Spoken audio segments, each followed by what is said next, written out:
People. Oh, actually, people can hear me say that. People. How are you doing today? Put that over there. Into that. That's the thing. That's a going. Doodly doo. Bop, bop, bop. Here we go. Yeah, we're on stream 34. So that's a little crazy. Excuse me. Still waking up, getting my voice. I don't know if I'm the only person that does that. I wake up and I do work for like an hour and a half, and then I don't say anything. So when I start talking later in the day, it's like, oh, that's fun. Hey guys. I can't even do it today. I think the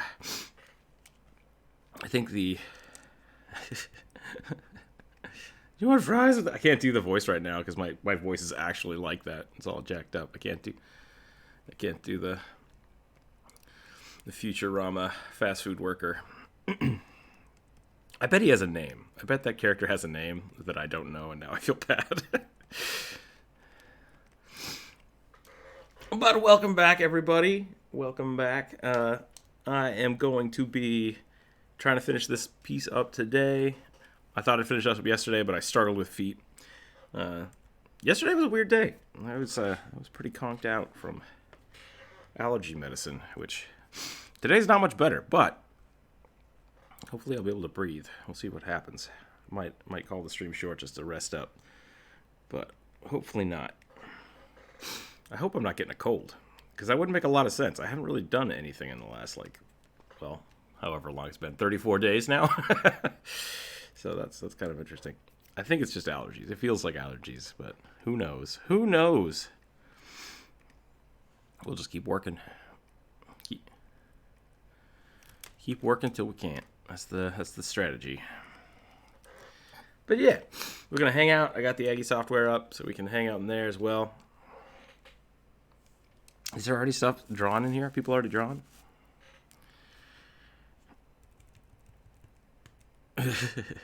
That's fine. We can take a break. Oh, Bri, welcome. Is there a button? Is there like a jump in and scare Rookzer0 with a tip button? Because if so, I'm gonna have to throw that button at more people. But I appreciate it. Thank you. Thank you for joining us today. Thank you for the tip.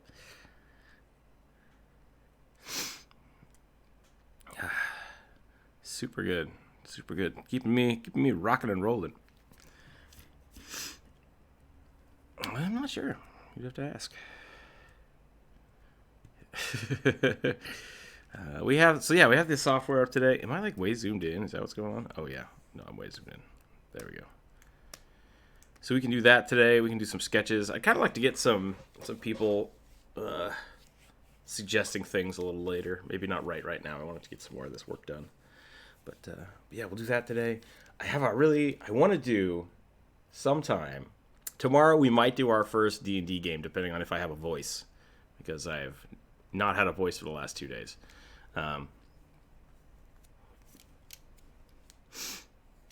If you do make a character, I want to guide people through the process. So that will be for...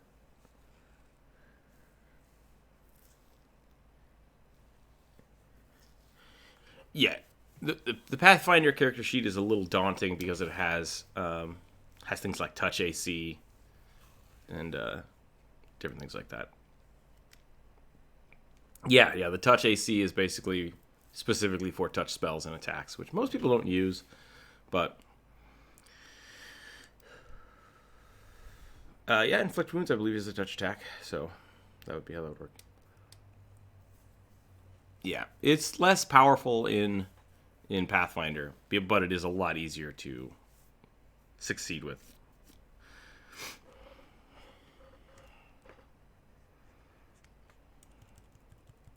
Death Domain Cleric, yep, super good.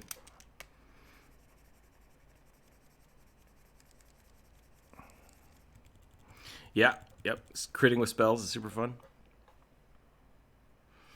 Yeah, my jump rope's got an anti-paladin, and she's level 11 now, and I think her max damage is like 215 or something, and it's like, that's not fun. I mean, it's fun for them. Every time it happens, they cheer, and I'm just like, well, you killed the boss, great job.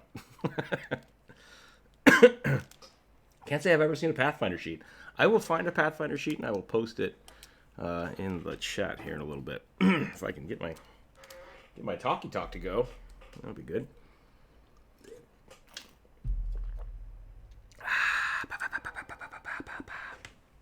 Gotta get that. Ooh, I like the horns. It's a good way to. I want to draw some weird stuff today. That's my whole goal, but I gotta finish this. I gotta finish this work. Not that I don't want to finish the work. I just I need to focus. I need to focus.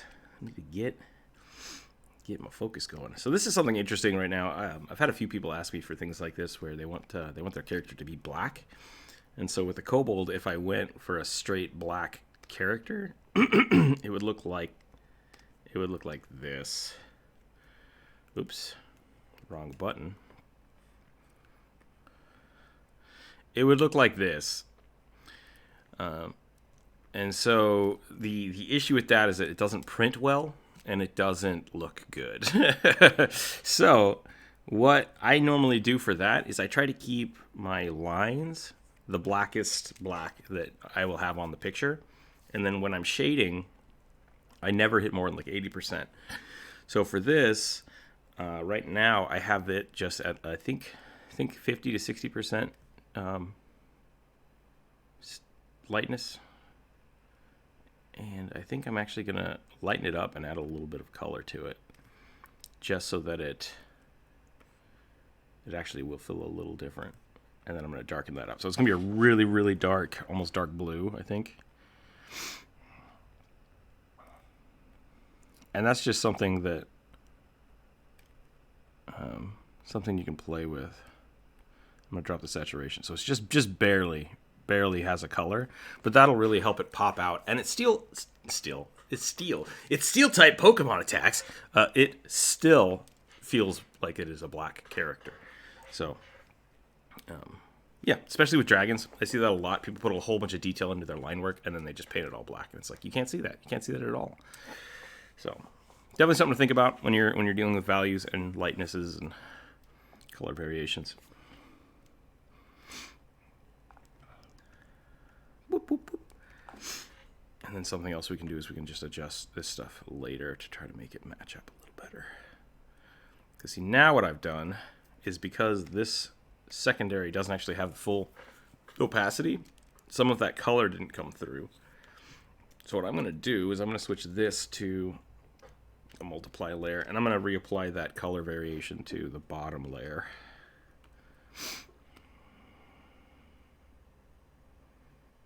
Make that a light blue. I'm going to drop the saturation some. I'm actually going to lighten it up to bring some of that color back out. Right about there. So that looks like, just as a pass by, it is the black scales, but it has a blue overtone, and I think that's going to look perfect for what I'm attempting here.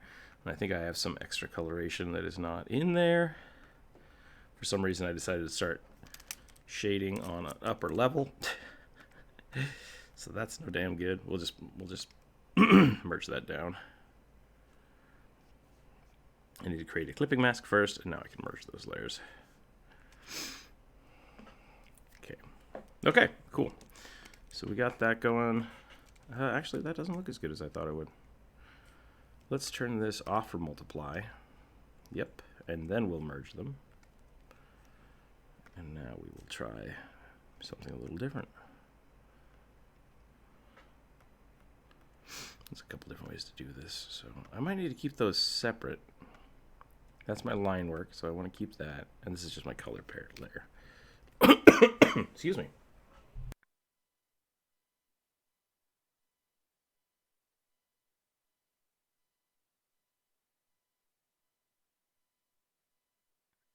Constitution of 9, right there. I feel better. Okay.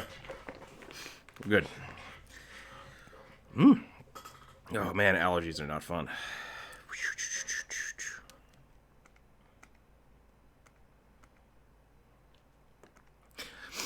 I've done that kind of thing. That's not fun. Not in a graveyard. I've not worked in a graveyard. I worked at a church for a while. That was weird.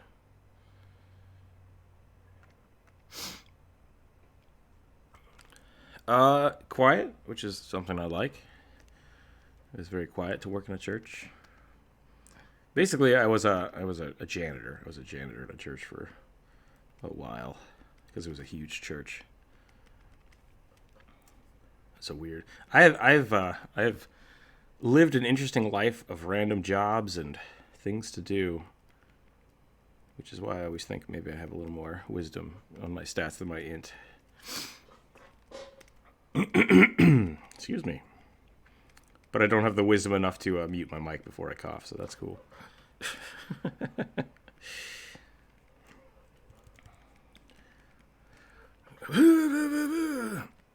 Luckily, I'm not a smoker, so I don't have hacking coughs, which is good. So that's a boon for everybody.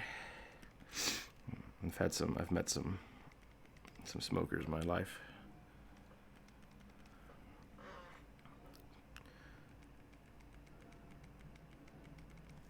Dum, dum, dum.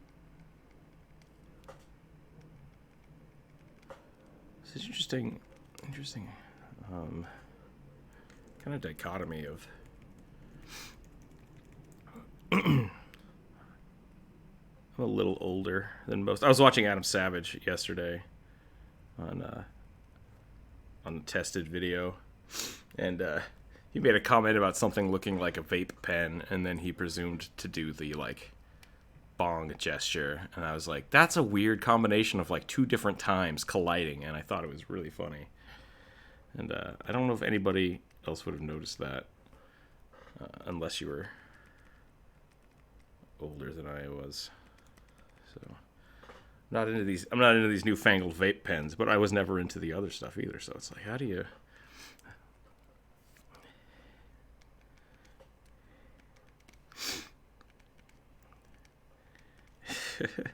What are people's opinions on vape pens during D&D games? That's a good question. Because I used to be... It's kind of like, I guess, what, D&D etiquette? We used to, when I first started playing, my friends, my DM and two of my players smoked. So every, like, 20 or 30 minutes, they would pause and be like, okay, we gotta go take a break. I'm like, oh, we're in the middle of an adventure. I want to keep going. Yeah, they were bad. It was bad. It was something we had to... They actually have both... Well, one of them has quit smoking since then, and he's said he's much better for it. But yeah, it was an issue. It disrupted our games. So what are people's opinions on that, smoking and vape pens during a D&D game? Is that something you allow at your table? Do you straight up deny them at your table? Interesting.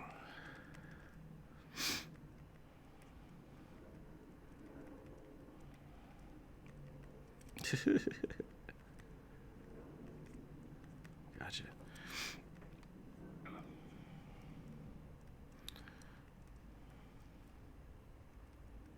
Yeah.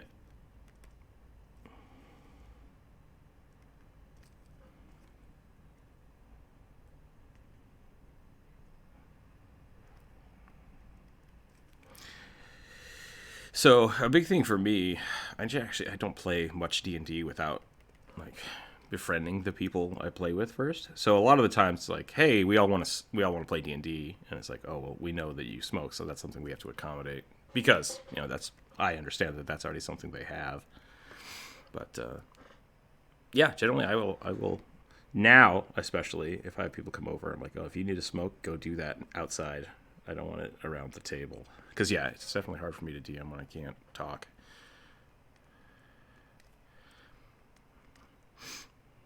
Yeah, different people's houses. Different rules. But, yeah. 9 Constitution. I play online, so it's not a problem. That's a cool point. Yeah, if you play only online, kind of do whatever the hell you want, I guess. It doesn't really affect each other.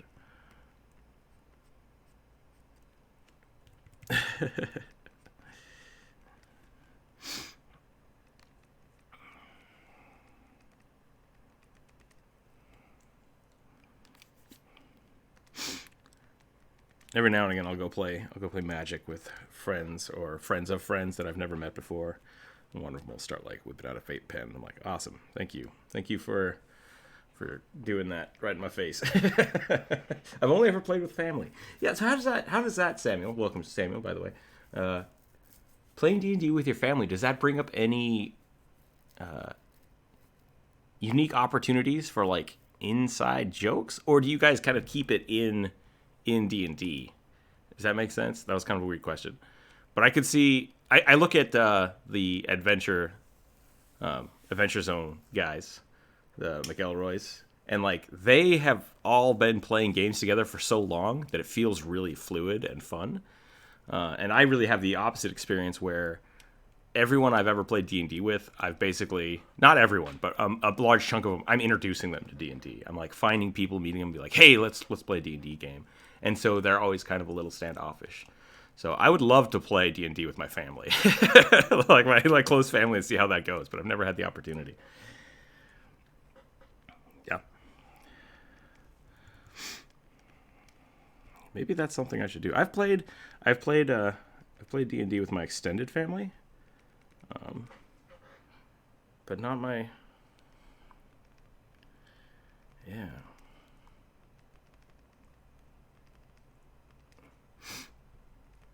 Yeah, Pathfinder it's a 3.5 compatible game. Way more comfortable. Yeah, that could be interesting. Way more comfortable, way more in jokes. That sounds fun. That sounds really fun. I'm gonna have to see if I can convince my family to play a game sometime.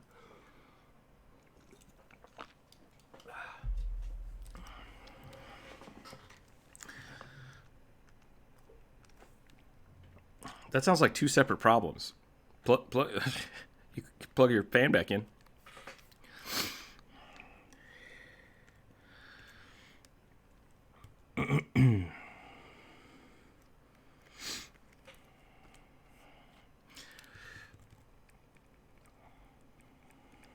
I think.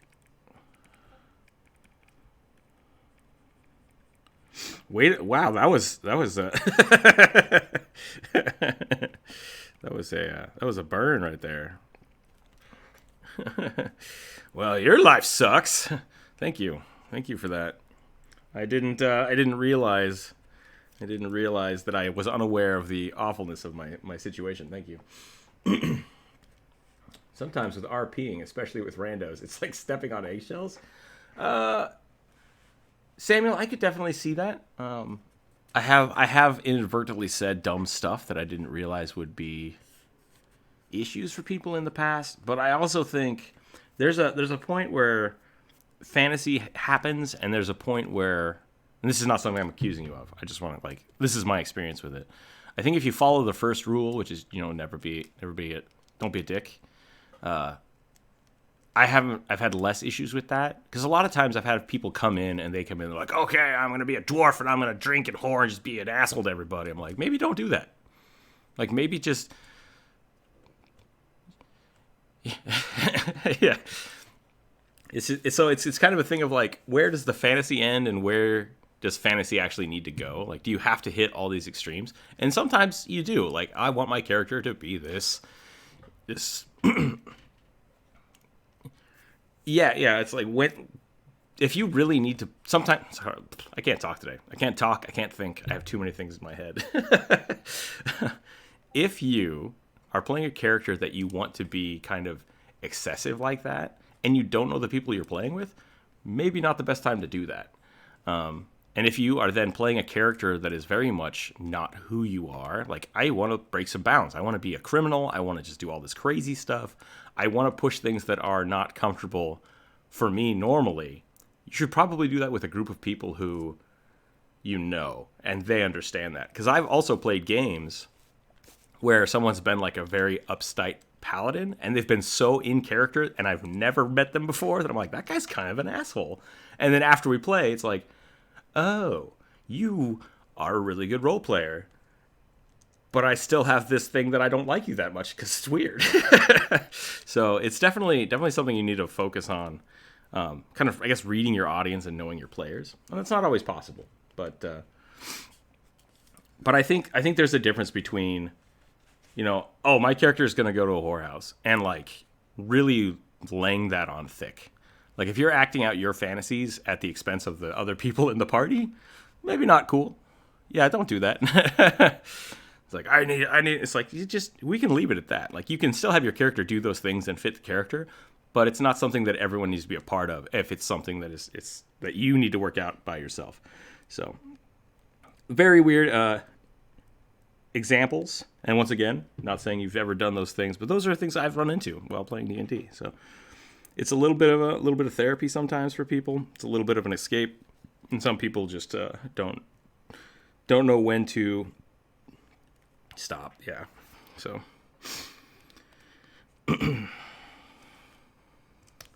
we should just change the name of this to Dungeons and Dragons therapy sessions. Hashtag not a therapist. It does become that sometimes. I think there's a really cool bound of pure experience. Like, D&D itself, playing it I love it. I love playing it. I love making characters, and those are two different things. And then I love talking about the experience of playing it. Not so much like, oh, what did you do in your campaign? But like, how was that? How was that session? Like, what about it was cool for you? Yeah. How was your... So, I like it. When you choose the wrong brush and you die inside, that's a great art thing.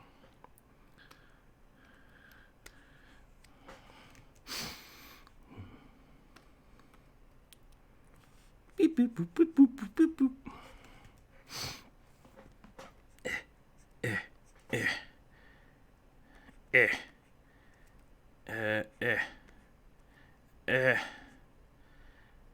I was trying to do something geometric, and now I don't know what I'm doing anymore.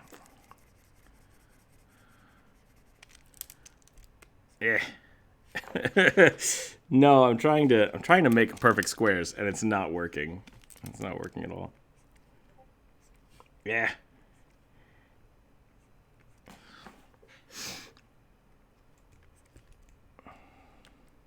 The turtle.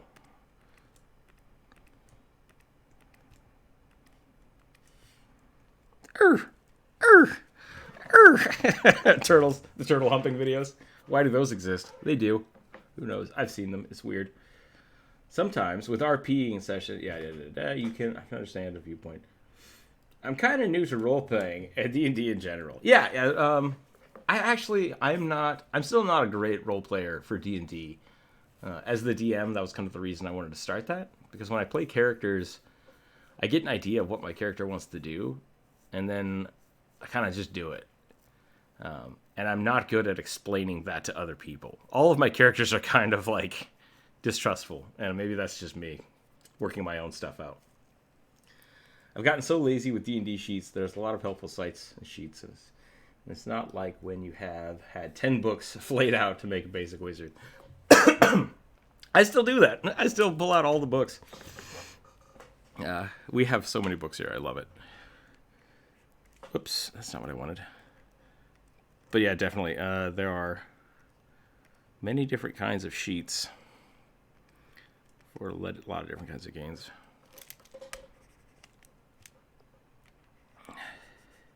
Yeah, most of the time I can get away with...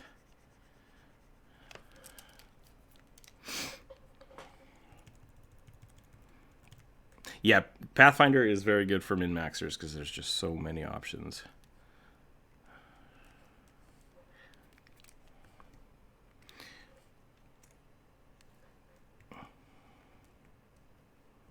Yeah.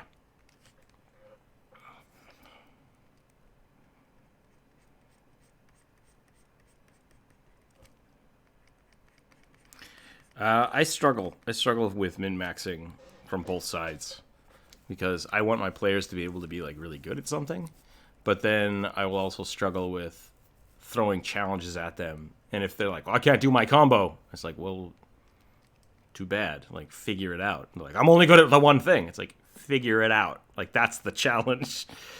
So, yeah. But so then on the other end, when I make a character, I think to myself, okay, I should make this character like balanced, have fun with it, and then I don't roll, like, I roll low, and it's like, I'm just going to reroll. I'm going to reroll all these numbers. It's not worth playing a crap character. Because inside, it's like, I want those good stats. I want all those good stats. So, I definitely feel it. Welcome, Jacob.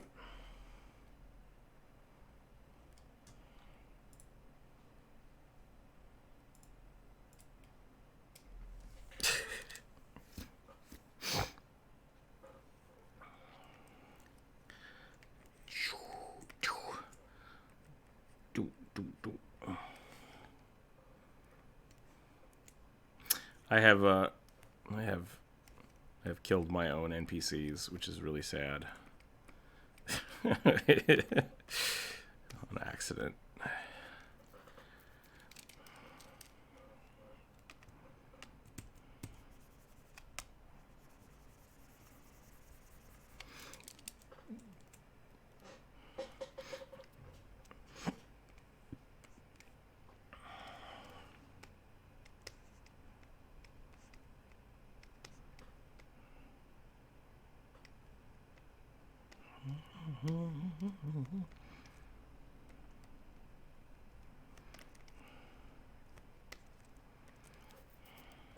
Is that a good yellow? That's not a great yellow.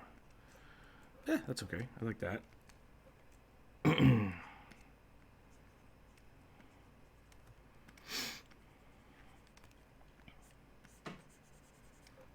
Oh.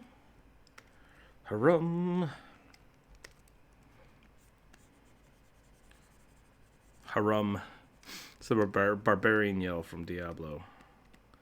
It's my harum.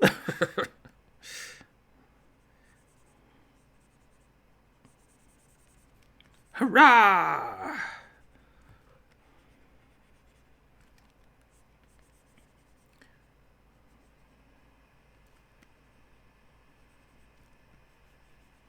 Let's do this. Why is it too late for this art piece?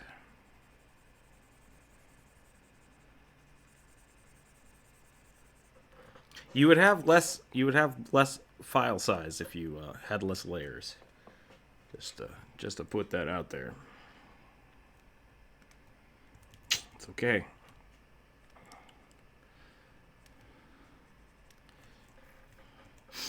Do not tell me the things that I am aware of. I'm aware of them.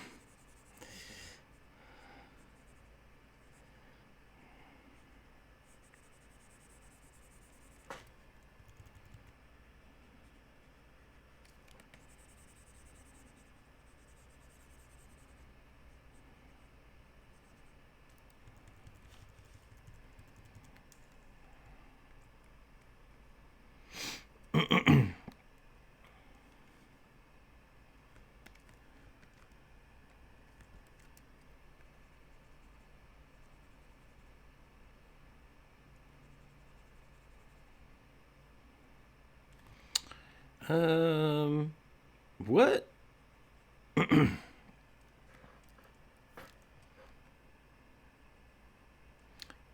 it. So just I wonder if that's actually more. I should test that someday. I should test and see if layers versus saved files are different.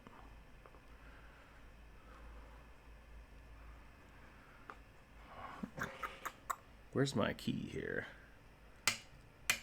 The problem with trying to optimize everything, I think, is because of my upbringing in games like Borderlands and Elder Scrolls. Most of the fun is finding a way to be really good. I agree with that. What's the best class in D&D, in your opinion? Cleric. I think that's the best one for me.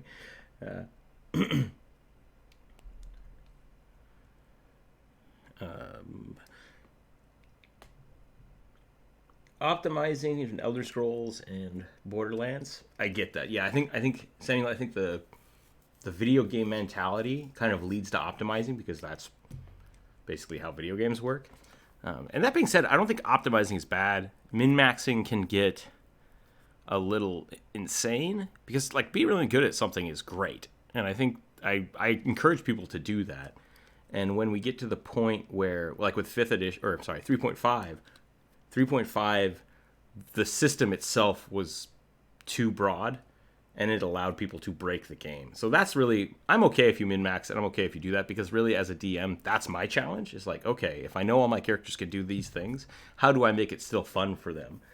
And a lot of min-maxing can be bad if the DM can't handle it. And so that's why I think it's really important to talk to your players about stuff. But at the same time, there's a balance. There's a balance that needs to be held between min-maxing and your DM. And if they can't handle that, there sometimes it's like your character is way too powerful compared to everyone else, and I can't make this game fun for you and them. So we have to figure something out that has to change. So.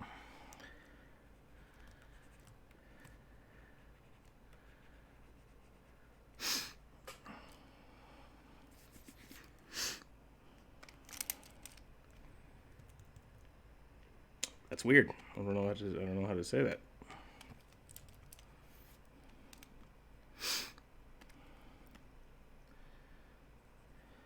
Yeah, so that's the opposite of what I was just describing. If your DM is expecting you to be better than you are, like it's the same thing. You need to understand your character's player levels.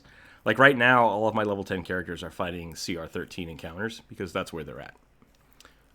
Because of their gear, because of their knowledge, and I basically have to build it that way. And that's how the min-maxing system works. If you have to keep constantly kind of checking and double checking where you're at. And there are some things like I think the white encounter. I don't know if that's still the same in D&D or 5th edition, but like in Pathfinder and 3.5, a white can basically just kill, which I think it's like a CR half encounter, can kill a party of 6 level 2s. Because of the negative levels. They just walk up and like, oh, you're dead. Oh, you died too. You're dead now, and that's it. Party wipe. Just because you decided to throw a really crappy CR half creature at them. So it's what's that? Is it a CR3? Yeah, see, so there's already a point of correction there. But that's also different, yeah. Reducing max HP is not the same as de-leveling someone to death. So, yep.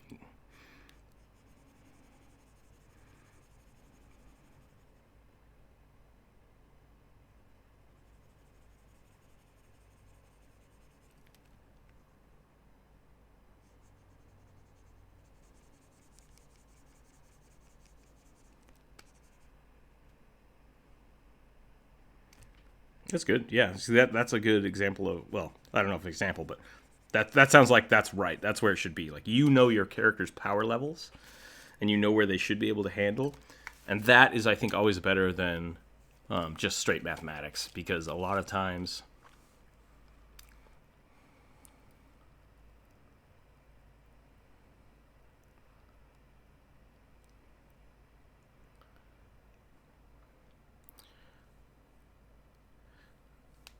That sounds awful. That sounds really awful and not fun to play. I like characters with flaws, and if you don't, like, I don't want to say exploit those flaws, but if you don't use them to your advantage, I think it's less fun.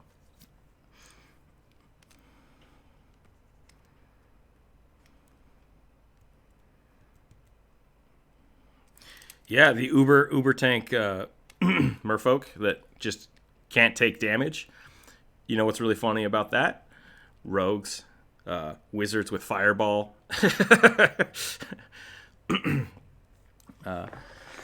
people with guns instead of arrows. I was trying to discourage my players. I'm like, I want them to go down this path, and they're evil, and they're in this house. I'm gonna surround them with a militia of paladins that have been hunting the undead, because that's what they've been just ravaging the countryside for months. I think they finally got caught up to by the authorities, yeah, whatever we want to call them, the Inquisition. So they're like, we're gonna go back over here to this town that we destroyed. Exactly, nobody expects the Paladin Inquisition. But so they walked outside, and my friend automatically thought, well, my corpse companion is so beefy that nothing can hurt him, and he walks outside and like 5 arrows get shot at him. He's like, see, no damage. Just walks out blindly into the field, and then all of the arrows light up, and I'm like, there's a whole bunch of small fires that just like igniting across this field. I'm just going to keep going. And then fire arrows just start flying. Like, I kept building up. I'm like, I don't want you guys to go this way. I'll let you keep going. It's going to be rough. And I had all this planned out. And eventually it's like, okay, there's a mage at each end of this field shooting fireballs at you. And just, it was really funny. And they survived. Most of the skeletons died because, like I said, it was a group of things meant to destroy this necromancer. And it was really costly for them to do it. But they survived it, and I'm like, okay, you guys basically derailed my campaign.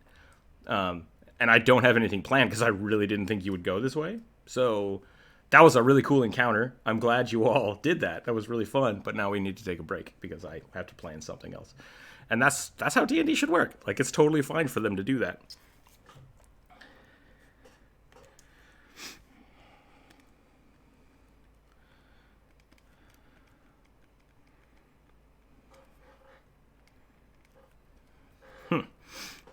That's an interesting way to look at it. I don't know. I feel like if you're the example of if you're playing a system with a point system, it's totally unequal in points, but allows you to max. There's some dumb stats. Yeah. I think a point by system is a good way to kind of prevent people from outbalancing the party. So if one person's really high and the other people's low, point by system usually fix that. If your party is like upset that you need to take a break or figure something out, that's something they have to deal with. I tell people, like, hey, if you need to take a break, like you're playing and you're really frustrated and you don't know what to do, tell me. And if I'm frustrated and I need to figure something out, I will tell you all and we can take a break. Because I've had too many games kind of abruptly end with someone getting frustrated and like kind of just turning off. Just like, I'm done with this. I'm not going to do this anymore. My character just runs in. It's like, ugh. Like, you're making it more complicated because you're getting frustrated. So I think that kind of like, hey, let's take a break a second. I need a minute to figure out what the hell my character's going to do. Can we take a break? Yes. And so I think that's important. It's another one of those make sure you talk to your party moments.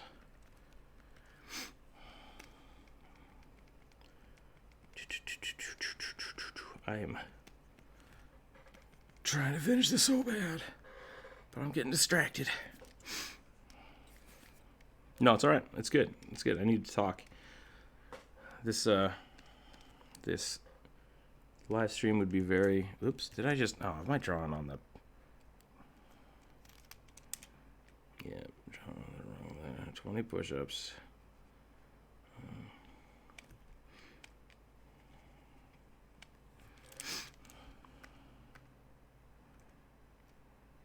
I think that's it. I think we're good. Right here.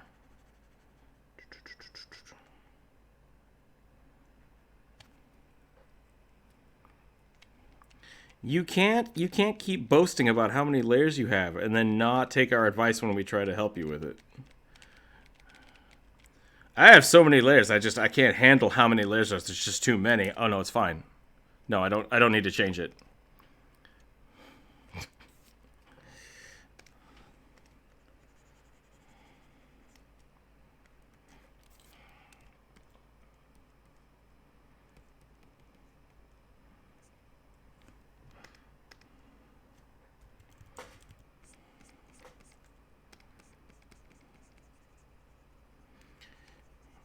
I think you're doing yourself a disservice.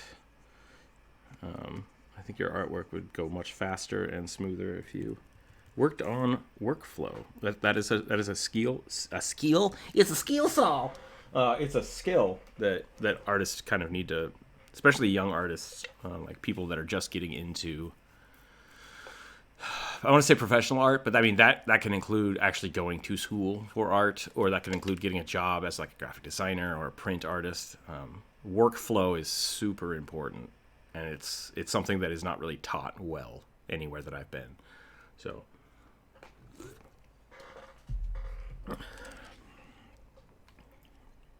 oh, so other people have told you this too, and you just completely ignored all of us.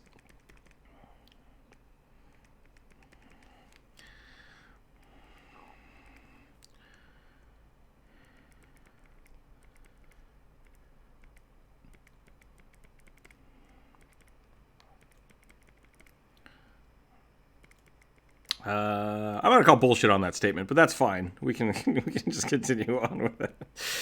I don't disbelieve what you said. I think you're just I think you're being hyperbolic with your situation. So that's fine.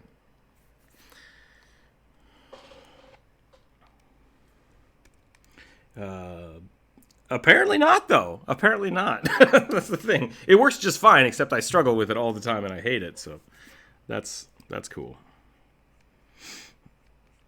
It just slows down your art and breaks you a little bit all the time.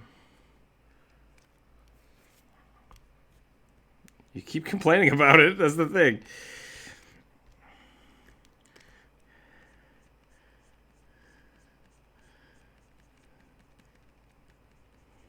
If you said, oh yeah, no, I work with lots of layers and it makes me better at my art and it's faster and I love it, we wouldn't talk to you about it at all. But that's not what you say.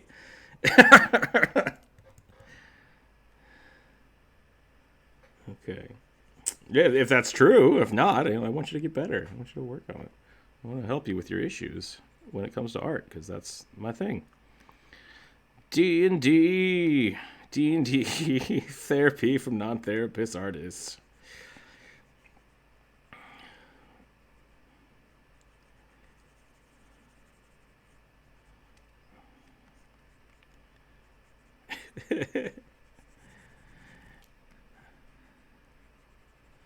I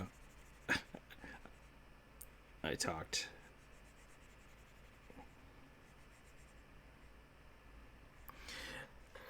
I mean, there's a point. Yeah, I agree with that. I agree with that. You should always be constructive when talking about artists and artwork and their art. But at the same time, I think there's a point where you have to call people on their bullshit, which is totally fine.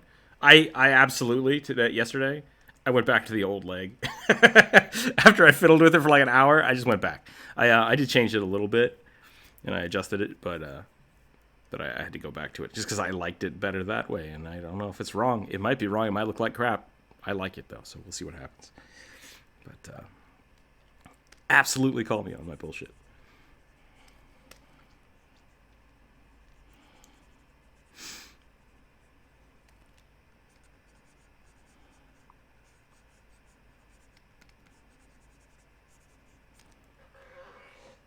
Sure.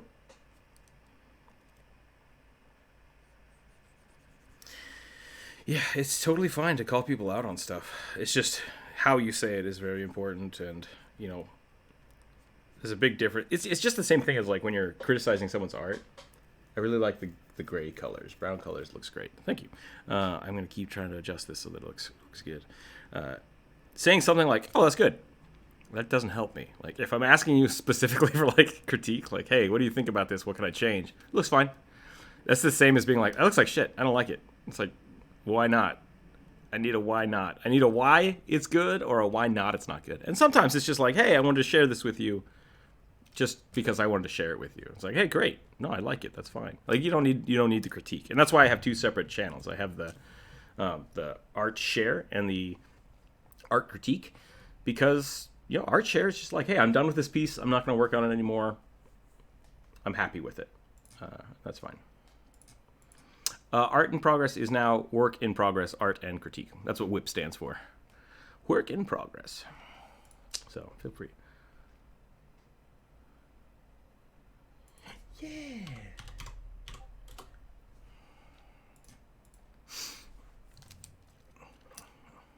Nice. Just need to figure out how Photoshop works. Here's the first step. Fewer layers.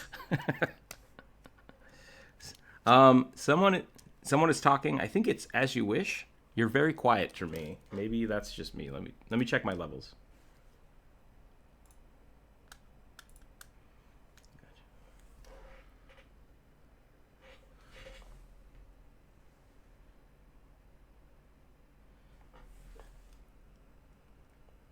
As you wish. Are you left-handed?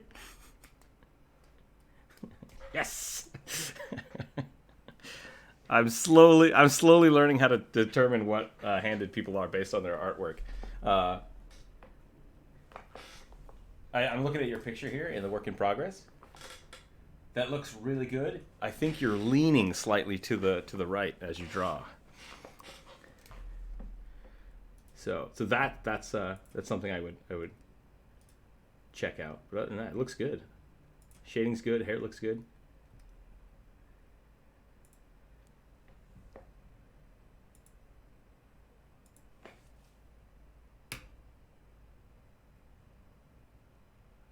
Yeah, nice. Jeez.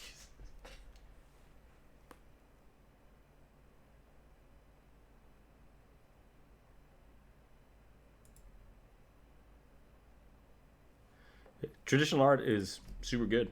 It's a lot of. I think we have a few other traditional artists on the Discord here. So yeah. Yeah, I would. Since you put it in the work in progress, my critique would be maybe check out your. Are you doing this on an art board or just on a flat table? On a table, that would be my suggestion. Is try to find a way to get an art board, and you can buy like 2x2. It's called hobby board. It's like 1/4 inch, just press board.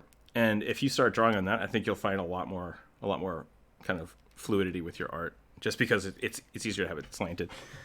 Something to try. I think your fundamentals look really good. So, okay, why do you disagree, Jonas? Or not Jonas? Andreas.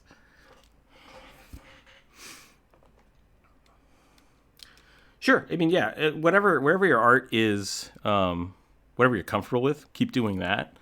I found a lot of art, especially for me when I was developing my art style. Little things like finding the most comfortable spot to draw made a huge difference. Just because of when I draw on a flat table, things are a little slanted. My wrist is pulled out farther. It fatigues my shoulders. If you can get a collapsing art desk, which I think you can get some on Amazon for like $100, maybe it's more than that now. I really dig those. Yeah, I still do lay down in bed and do my sketchbooks, and I feel like I don't get as good of an artwork when I do that. So to each their own, figure it out. But it's especially for traditional art. I really like working on an art board. Yeah.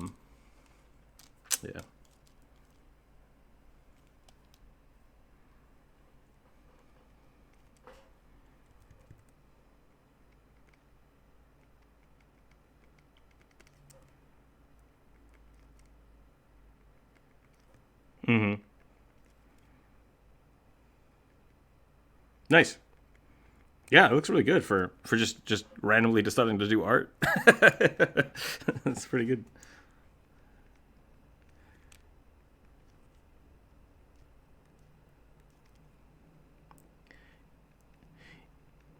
Yeah, waiting for that moment of inspiration is dangerous.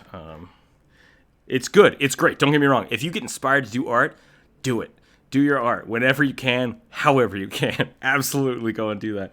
I found when I started going to college and there was always something I should be doing, like, oh, I have schoolwork, I have to go to work, I have to get some things done around the house, I have to do this. It became, art always got pushed back a step or two. So me finding the discipline to, like, I'm going to draw 30 minutes a day, that is in my notebook and it has to be done, was really important for me. So I fell into the trap of waiting for motivation. Like, oh, I'm not motivated. I've got half an hour. I'm not motivated to draw. I'm not going to do it. It's like, no, do it. Just sit down and do it. And then I've now found that the motivation comes more easily because it's like, oh, I want to draw. I need to draw. Don't forget to draw today. Go do it. So.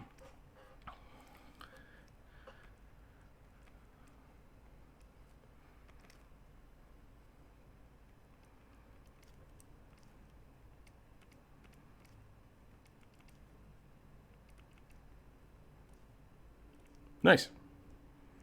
That's a good portrait for a D&D character. Full page portrait.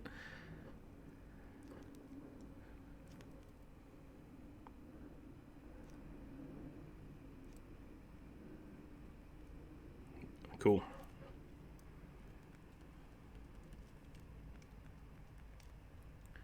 Deep Note. Yeah, Deep Notes are that's pretty good. I haven't seen too many people play those. It's a good class. Did he? Nice. Magicked himself to death. This is probably the dumbest idea ever, but would a kobold wear a toe ring? Because I totally think a gold toe ring would look cool there. That would look really cool. Unfortunately, oh man, the person that commissioned this piece was very specific. I had to remove all the the cool little earrings and things from the original King sketch. So I think it would look really cool too, putting like a gold ring right there or on the tail. That'd be really, really cool. I think. Would you think of considering drakes are wingless dragons?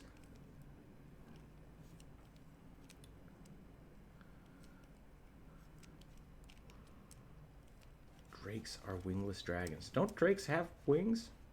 I thought drakes had winged arms. That's a wyvern, isn't it?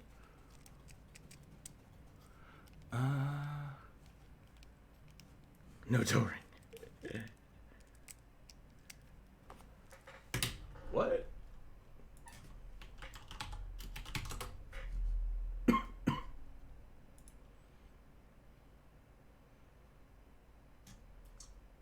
That, oh, yep. Okay, so that's a D&D thing.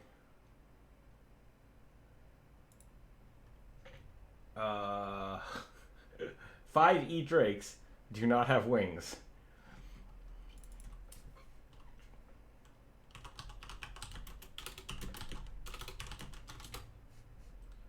I gotta look this up.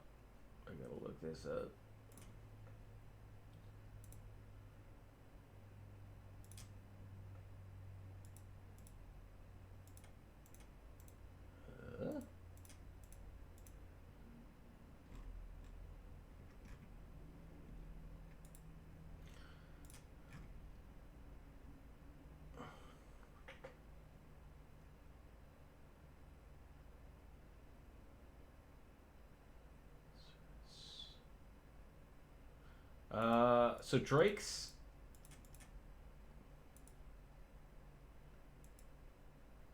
Oh, weird. Someone totally ripped apart this wiki.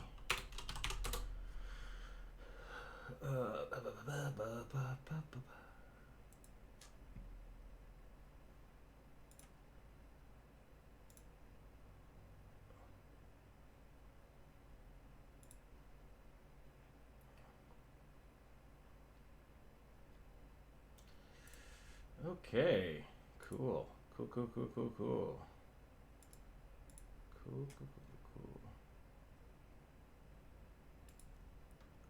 Thanks for hanging out, and thanks for sharing your artwork. I appreciate it. Have a wonderful day.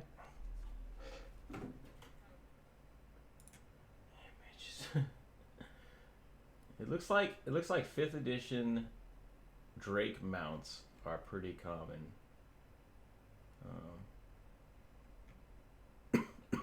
But I also see a lot of drakes with wings in different editions and such. So, same with Magic the Gathering. I did not realize that drakes weren't supposed to have wings. So that's, yeah, it definitely depends on the edition, because that's something I never thought of. Oh, cool.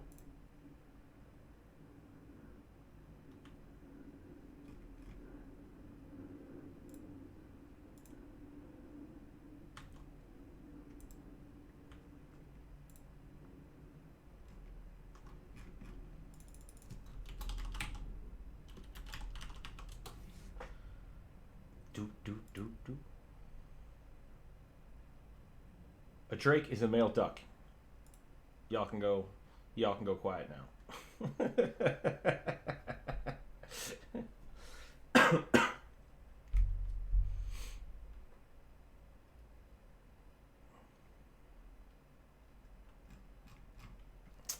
You are doing digital art. I cannot tell. Exactly, and it's posting the duck. It's great. I don't know. I don't need to play that game. I think it's important. Oh, okay.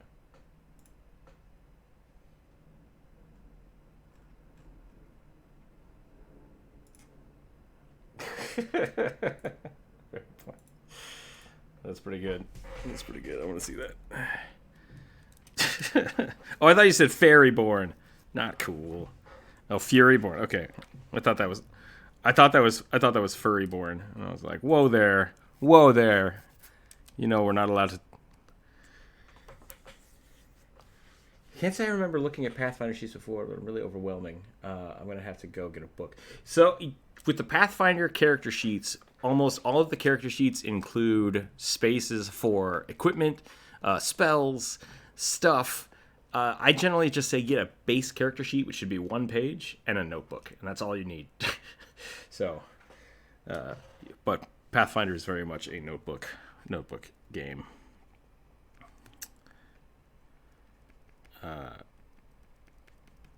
Yeah, Pathfinder. It's a lot of math, which I love. I love all the math, so I'm not too scared of it. But it is daunting. The funny thing I've done is when I've invited people to play Pathfinder, they get a little overwhelmed and they're like, whoa, this is so much. I can't handle this. It's like, okay, let's take a break. Let's play D&D instead. We'll play 5th edition and they'll, oh, this is great. This is fast. It's easy. I love it. And then after a few weeks of D&D, they'll be like, can we go back to Pathfinder? Like, I kind of get what's going on now and I want the Pathfinder stuff back. And it's like, yeah, all right, that's fine. So everybody I've played with, and I think it's the same with 3.5. You could do the same thing with 3.5 because it is just so much more open-ended than 5th edition is. So it's kind of like, I feel like it's the difference between like picking a character in a video game and completely making a character in a video game. I think that's the best way to describe it. Because there's a lot of really good like pre-generated 5th edition characters that work right out of the box, which I think is really cool. And that's a great way to introduce people to the game. D&D has behemoths for dinos. How would you differentiate a dino raptor from a drake raptor? Spines? Would a drake raptor have spines on it, maybe? I can't say that I would be able to distinguish those two.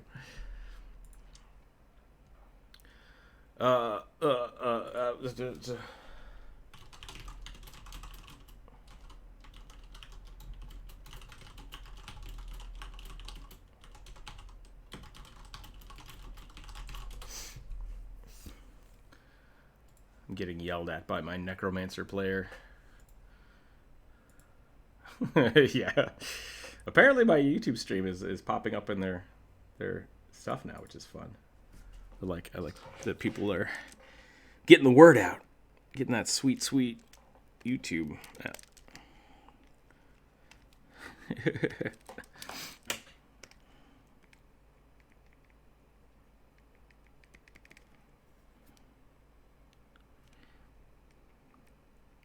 Oh man, I can't imagine having 10,000 people in this Discord. I think on the YouTube. Yeah, I don't know. I'm a little worried about all the extra. Let me rephrase that. We're almost at 25 or 2,600. That's awesome. I think we're at 2,550, 2,540, something like that.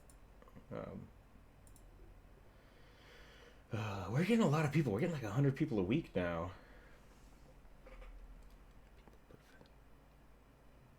People put feathers on both. Yeah, I think we need to figure out a system before everything goes crazy. I still like the idea that the Patreons. I think the patrons will still be able to do the live chat, and I think we should definitely do the Discord and Draw drawing. I like this idea, but I think it's going to have to be more structured. It might be something that I invite people to come draw, or we leave it to. I mean, we haven't had an influx in Patreon members, so hashtag if you want to join Patreon, That was not a hashtag. I don't know why I did that. If you want to become a Patreon member and draw with us, you're absolutely welcome to come do it. Hashtag get money, give it to me.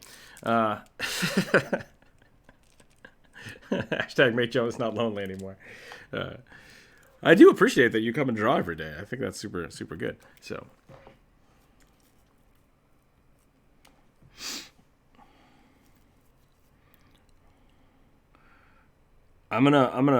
Could you turn this into a robotic centaur, minotaur, bullman, bulletar, bullet? Is that what a bullet should be? Hashtag Patreon sponsored. Technically, I think I am sponsored by my Patreon members. I don't know. I mean, this video isn't specifically sponsored, but I'm able to eat and stuff, which is cool. So I like that. But what is that icon that Ned Shirt just posted? Is that money? It looks like money with wings. Gotta make that money. Yo, make that green. How many patrons would I be required to do this sustainably?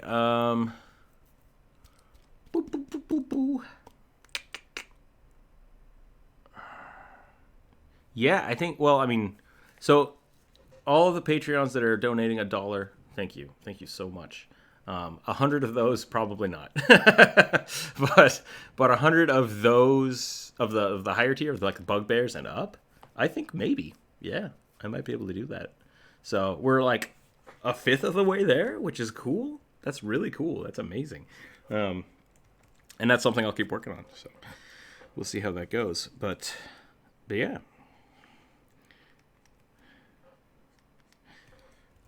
What's my goal whole time?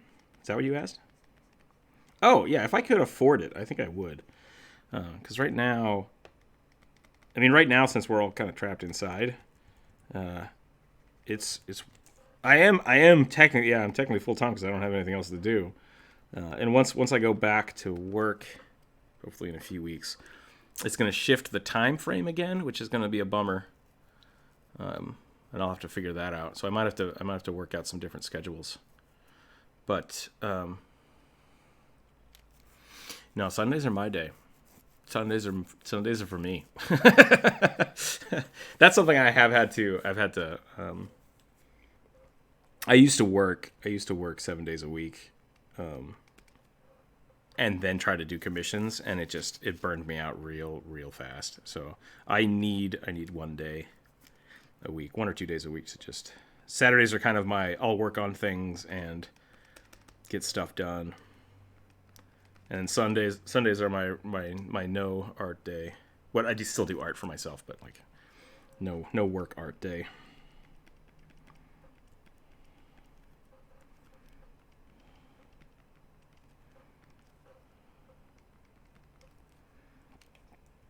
Oh, you just don't want me to screw up your D&D game. I gotcha.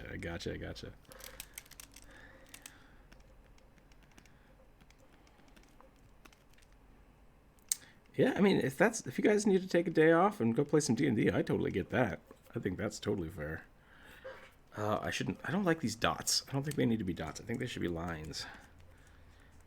Artwork, making decisions.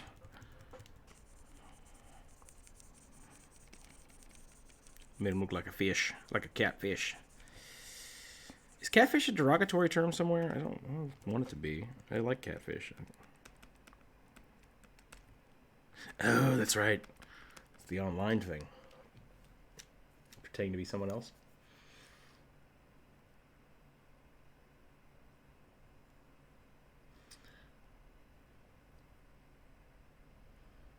It like out of the forest, you get attacked by what you think a dino would be. But Drake's the Drake. I'm a total catfish. Hurtful words. I just looked up D&D drakes. They look much larger and have giant tusks on their snouts. Is that what you're referring to in D&D? What are the World of Warcraft weird troll dog things?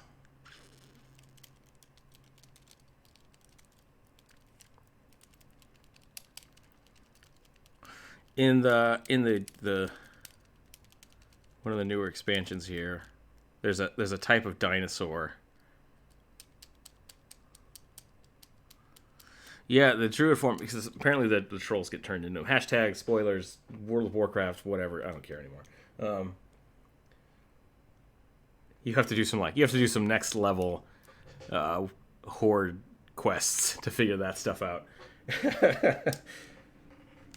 Yeah.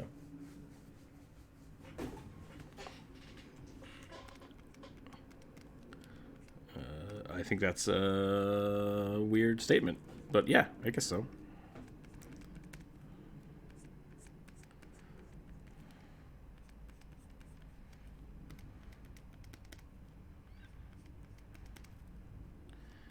See, I know people that are the exact opposite. I know friends that only play the game for.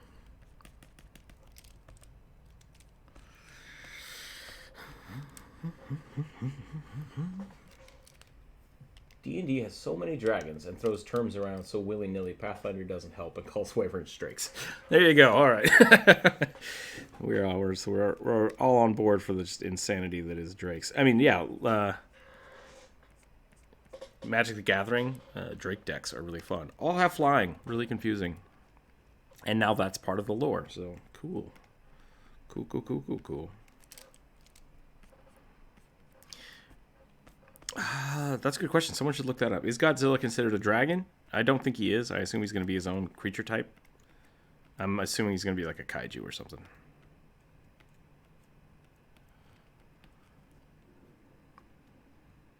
That is not true. There is absolutely only 3.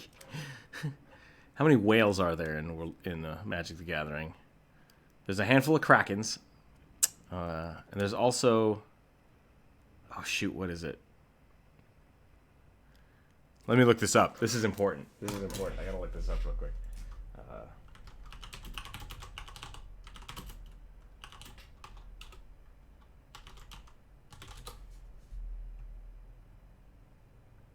Card search. Whale. 1, 2, 3, 4, 5, 6, 7, 8, 9. There's 9 whales. One of which is a nightmare. I don't know if this counts. It says it's a creature whale, but it's flying. It's a flying whale. That is a fake card, so there's only 8. There is a killer whale, which is pretty cool. Okay, 4 of the 8 whales are flying sky whales. I don't know if that's legit. I don't think that's fair. One of them is a whale wolf. That's a whale wolf. Ukima, the stalking shadow. There is a creature that I can't remember what it's called, and that's the thing I'm trying to find.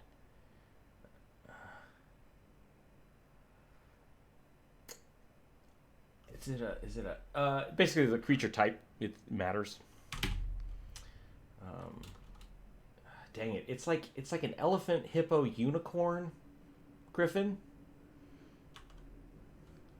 There's only one of them. There's only one of them in Magic the Gathering that exists. That's what I'm saying. Like,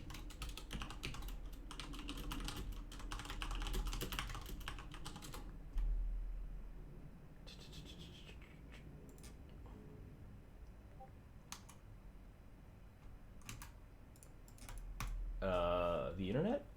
What's the question? What's the question?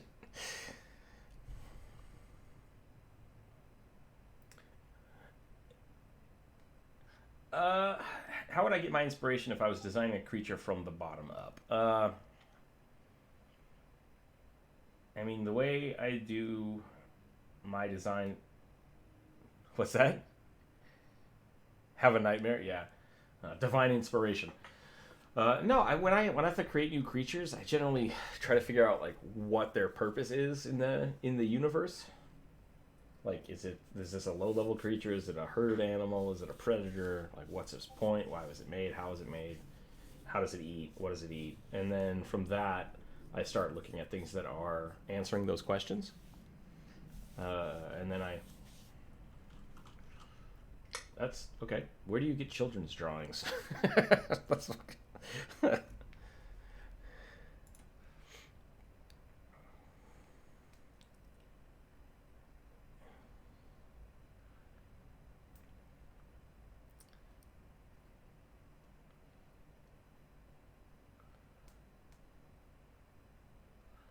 The Feldergrift.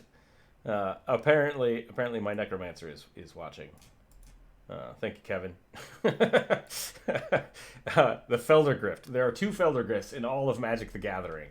And if you need to look that up, it's spelled...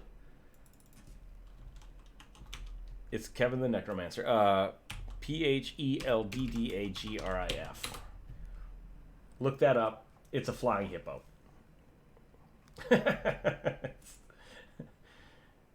It's so good. To be fair, I think it's the same hippo. I think it's the same creature. They just put it on 2 different cards. Because there's the Feldergriff and then the questing Feldergriff. But it's a flying hippo. It's super good. Lots of weird stuff. So no, you don't have to have a lot of creatures of the same type. You absolutely have weird stuff. Yeah, it's not like Pokemon. It's definitely not like Pokemon. I forgot to fix my chair. You know, maybe that's what we should do tomorrow. Maybe we should just try to fix my chair. Yep, we'll do a repair stream, and I can show you guys I can show everybody my mad craft. No, it's just broken. I just need to buy a new chair, I think. Everything's shut down though, so I'll have to figure out how to go get a new chair.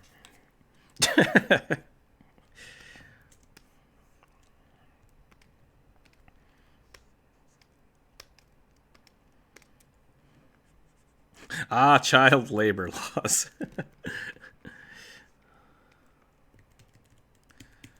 Dang it. All right. That was straight up me drawing on the wrong layer because of not paying attention. I'm going to do some push-ups. I can breathe a little again. The allergy pills are working. I'll be right back.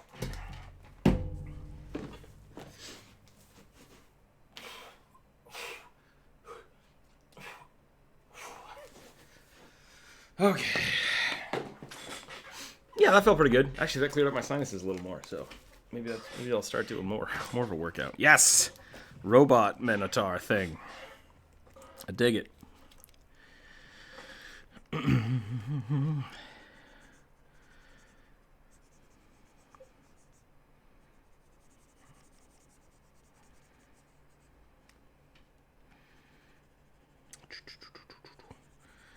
Wait, did you say all of your D&D characters... Are you playing multiple characters on Sunday?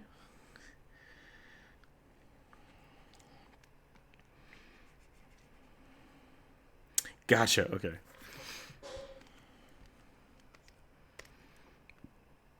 The Dragon Nanny.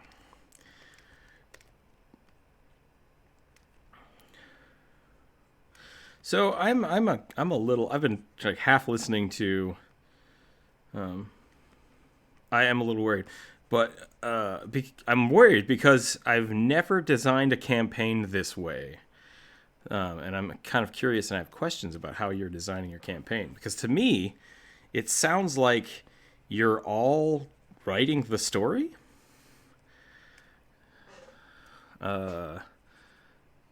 Okay.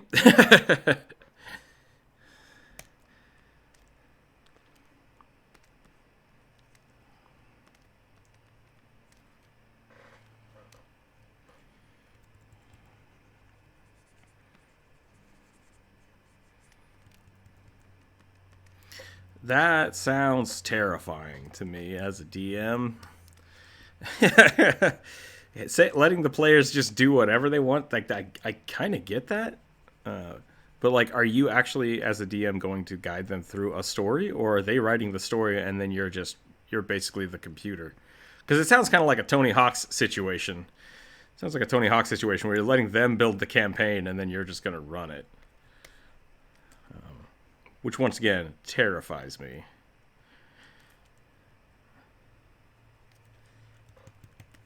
Don't get me wrong. I've totally, absolutely played my own Tony Hawk levels. And to me, that sounds like someone's going to get real upset when all of a sudden you make their plans change.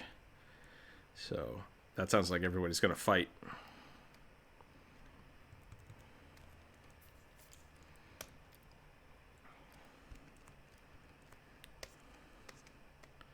It also just, yeah, I don't know.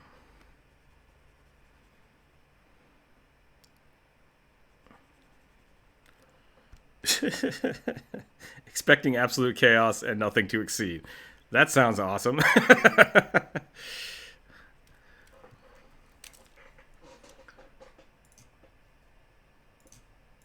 YouTube chat, I'm so sorry. I just accidentally closed the window and forgot about you. We're back. Still talking about raptors, so that's good. I see. I joined it very late. I just saw that you're all talking about ducks, so I thought I'd join in. Well, Net, thank you for posting duck stuff. I'm okay with ducks. I do like that little emoji. New emojis are coming. New emojis are coming. I'm still waiting to get approved, and I have to set up a whole bunch of videos and stuff. So sorry, that was a little off topic.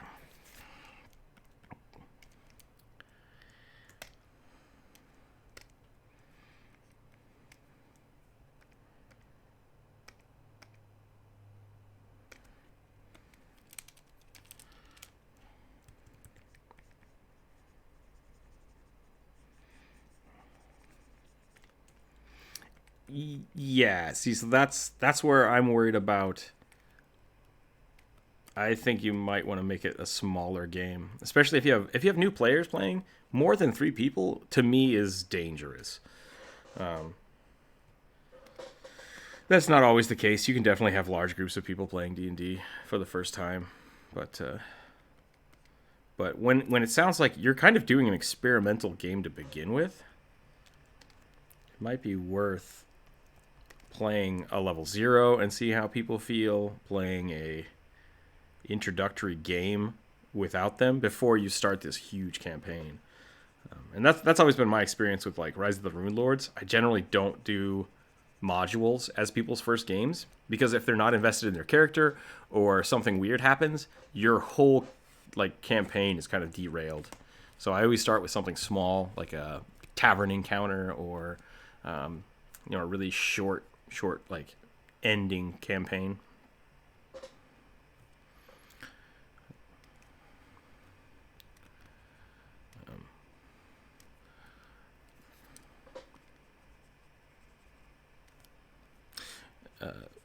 I'm not.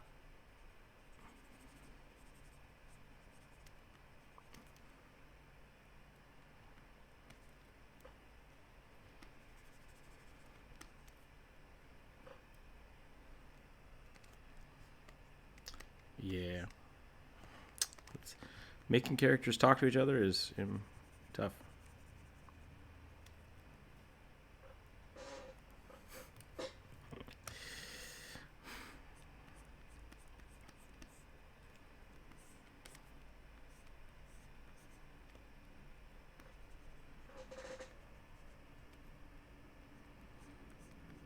What the hell did I do here?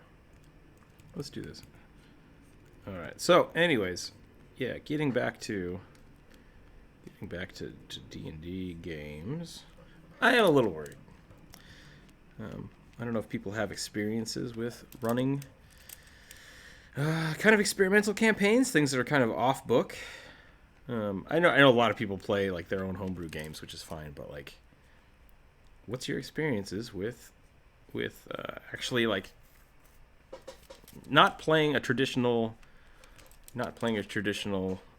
DM based game, something the DM didn't write or the DM is sole member of. I've had a little bit of experience. Yeah, I think that's the traditional way to do it. But like I've done with game design, I've had to introduce people to like, here's a core mechanic of something I want to run by you, and then I make it. That's still the DM running players that don't know what's going on. Very few times have I done, and I have done this, where a group of people will come up with the mechanics, the sets, the rules, and then you play test it. And what we've discovered is things work smoothly for those who know what's going on. And then when you try to introduce someone else into that group, because there's so many people that do know what's going on and someone that doesn't, they don't have fun. They get really upset. And they're like, what the hell is going on? This doesn't make any sense. And 5 people are trying to explain something. I think having one point of contact is really important in this kind of storytelling. But I would love to hear stories, otherwise. Damn it, that was the wrong layer again. Did you make it or did 5 people make it? And that's what I'm. Yeah, that's perfect. So that's what I'm saying is the standard, like you making it, but other people making it.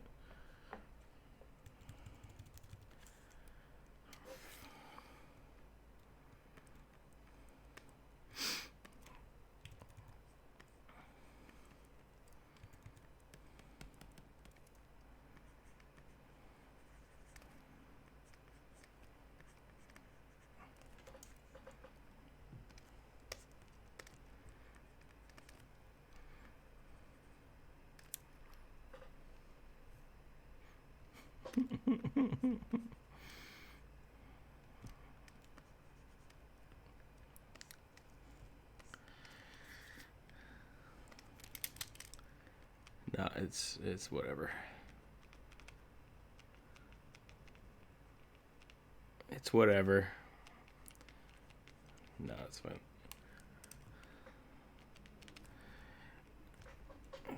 Well, yeah, I mean, if you're not going to listen to me or ask my questions, then yeah, it's kind of doesn't matter anymore. So I'm just going to change the subject.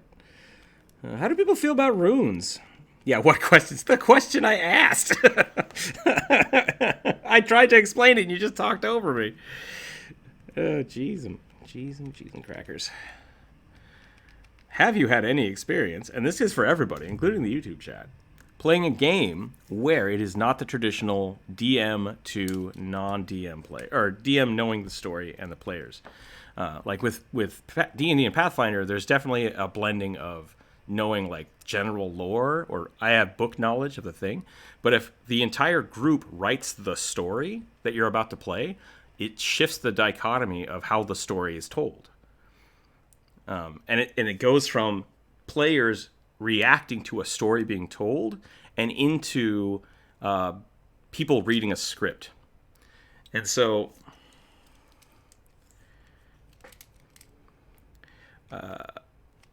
interesting. And I've run into this a few times, like I said, when I'm trying to develop games or when I'm running a campaign that someone's already run through. Like them not metagaming is kind of important. But when they start metagaming, it is very frustrating to the people who don't know what's going on, and it excludes them.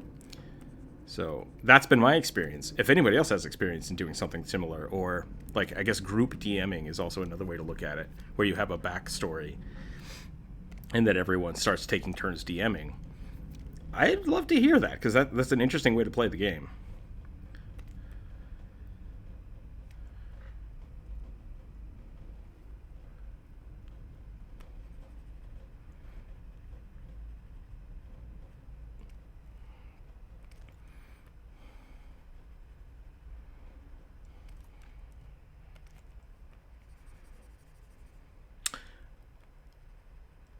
Yeah, I hope you figure it out. Not knowing how the system works is one thing. I mean, if you know how to DM, you can basically run any game, but you have to definitely know what you're doing.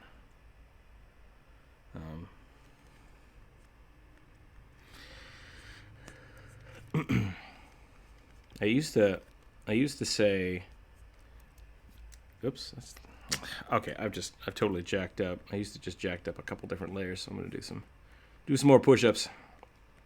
I used to say that once you, like, if you're a good DM, it doesn't matter the system, because you can just make up rules that don't work. But I've also discovered that the more you know about the rules, the more you can break them. And if you don't know how the rules work, it's not as fun. It's definitely not as fun for everybody. I think consistency is the most important part about DMing. And so knowing the rules and having a basis for the rules is kind of more important than I used to give it credit for. A Robotar. We shall find out, I suppose.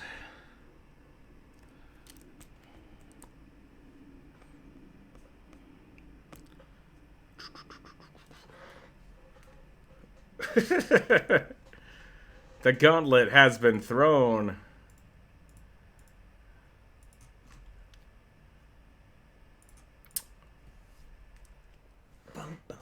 bum, bum. Okay. Huh!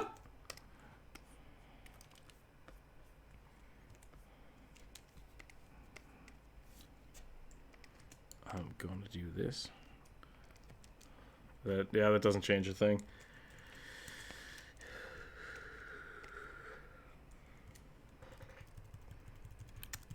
Yeah, what are some? That's a good point. What are some people's tips for playing online? I think that's topical. If anybody had any experience, push to talk is one. Okay.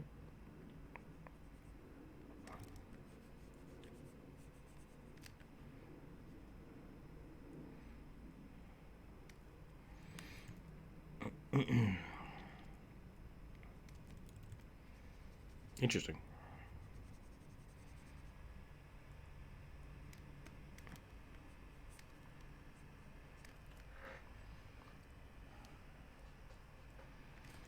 You wouldn't call New York a town.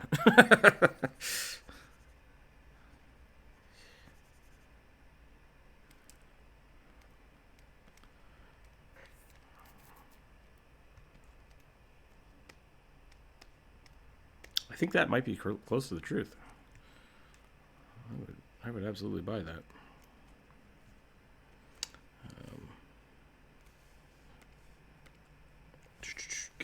Clipping mask.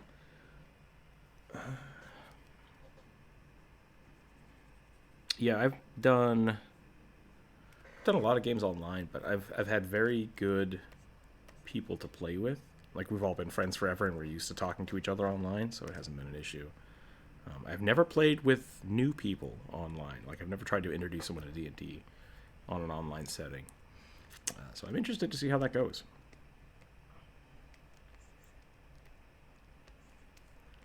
Say that again?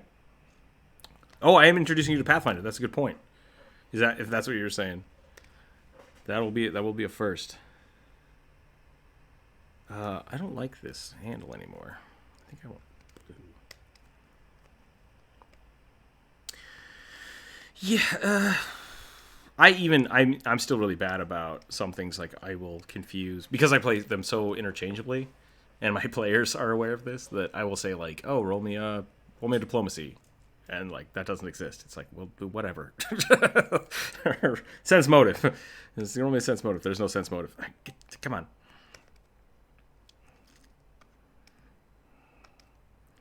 What color is metal? Is metal blue?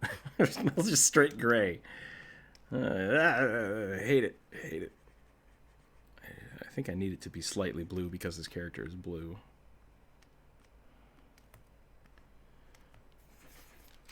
I mean, you could just Google the land square footage. Oh, you're just not sure which number is bigger? Let's take a look. Angus, welcome to the chat. I joined the wrong thing.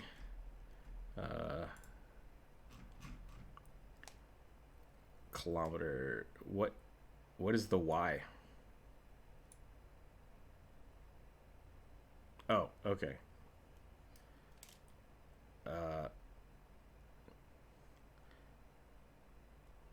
One is 9 million kilometers squared, and one is 42,000 kilometers squared. Why is there a different? Is this a trick? I mean, 9 million is definitely more than 40,000. Okay.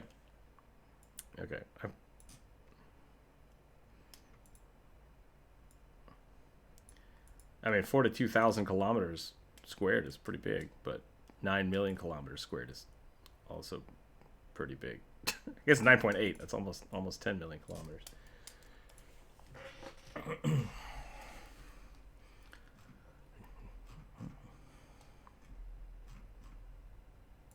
What?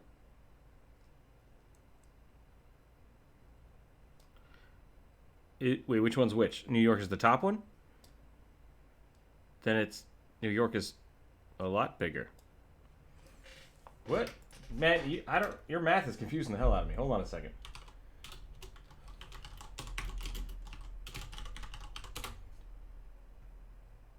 Square kilometers, yeah. How much is... Sorry, how big is New York? You just looked it up?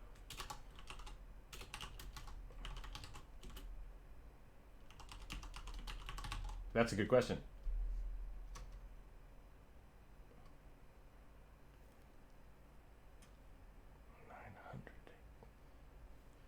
300 million. Or, sorry, it's 302 miles squared. That's what I just looked up. 302 miles square.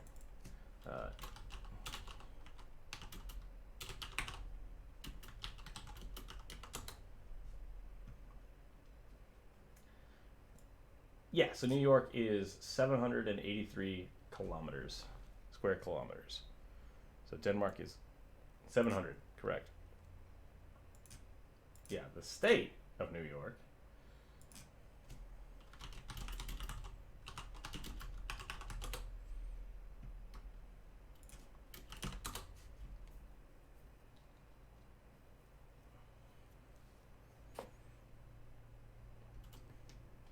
So, yeah.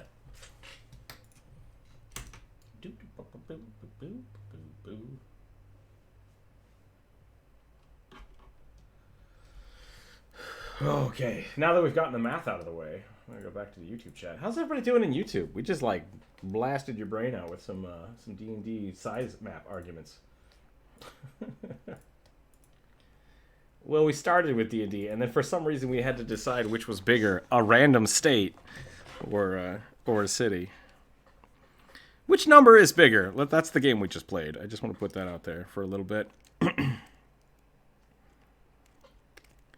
I know you were confused by the points, and I was confused by you, because I didn't know what you were asking anymore.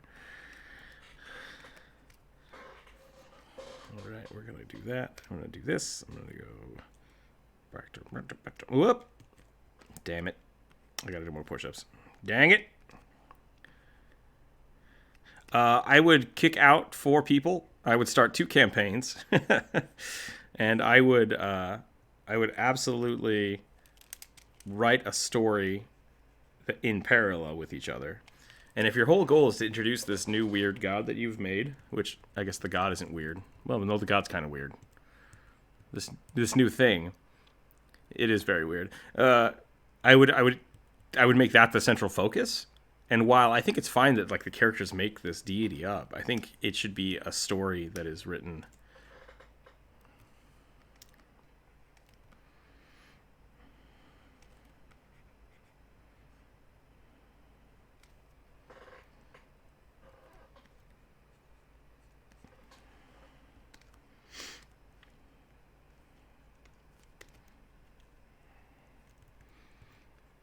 Okay, so then I would suggest if that's the way you want to do it, have your characters already on this path.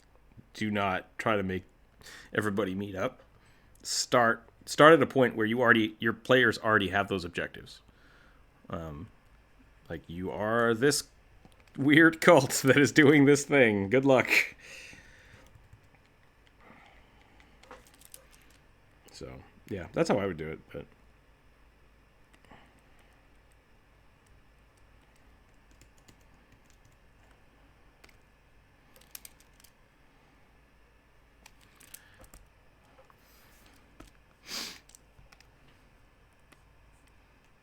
blarp. What is no? Definitely going to be interesting.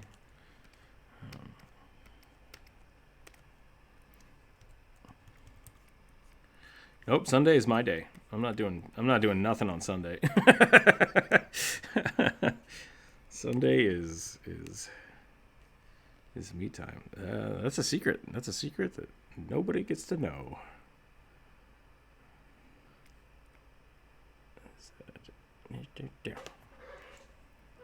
No, I heard him. I'm just not going to acknowledge it. Inappropriate for YouTube. Actually, it's not. That's pretty funny, actually. It was a good burn. Good burn. Okay, I think that's a good mace. I'm pretty happy with that mace. I think the YouTube chat died. I think everyone in the YouTube chat got bored and went home. That might not be the case. If it is, I'm sorry, but at the same time, I can't stop you from leaving, and that is your prerogative. I'd like you to stay. I'd like you to hang out. What did I just do? this one? No, this, yeah, it's that one. Should be that one. Yep, okay. Good. I just drew this mace, and now it's going to get covered up. References!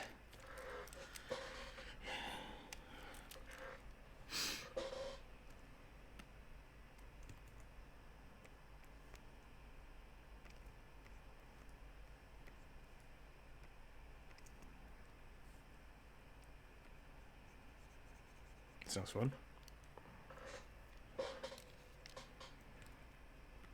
Mm-hmm.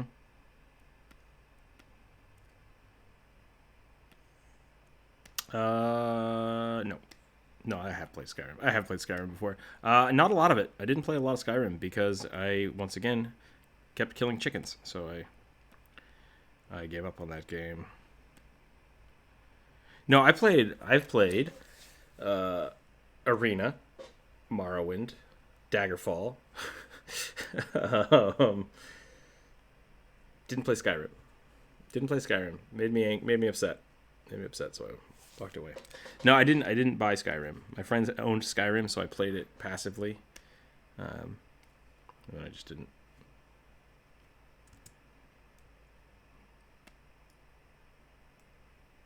Yeah. No, I know what you're talking about.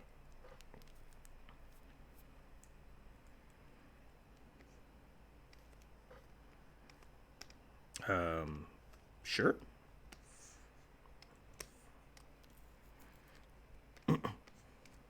Oh, you don't draw that. That's rendering. That's what rendering is.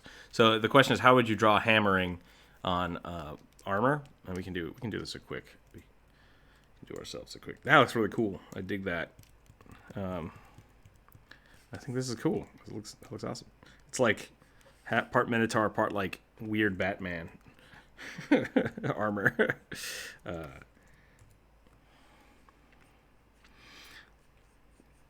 So if you have armor and you want it to look like it's beaten metal, you can basically do it the same way you would do scales, but in reverse. So you're basically only drawing the shadows, and I guess you could draw the highlights if you wanted to. And you just have to kind of fit everything in there that you want it to be. That's one way to do it. But for the most part, if I was going to do that, I would draw it. I would draw the metal, like if it's just a plate. And then I would go in and I would render it when I painted it.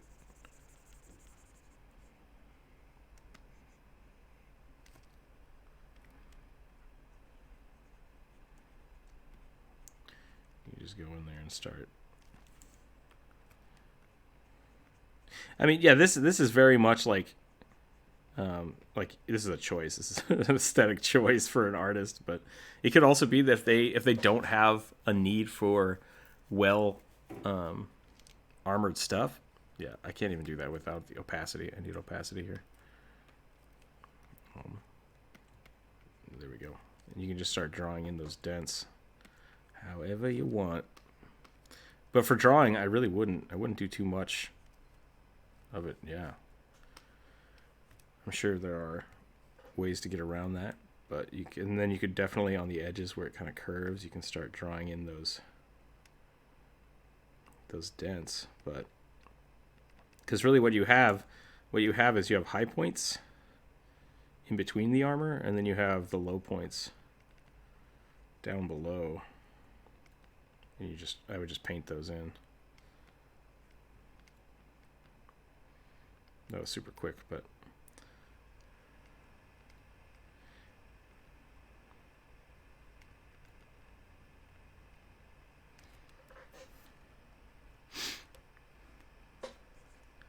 the other thing you can kind of think about is that these are hit over and over and over and over and over again.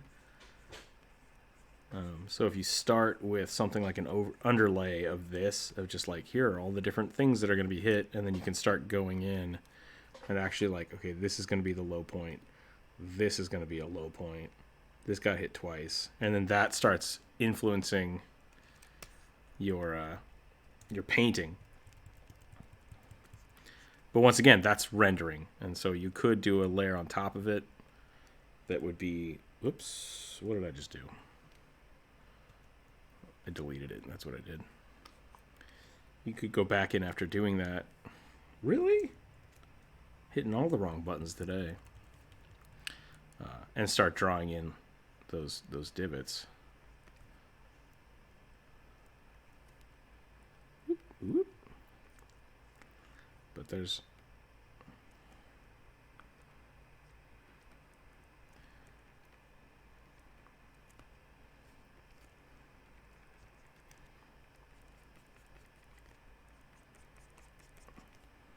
Get some references. Get some references and do your best. Yeah, I just gave you 4 different options, so pick one and try it. But there. Yeah. So there's a lot of ways to do that. Definitely a lot of ways to do it. Yeah, I would only do this if you were going for like a comic book style.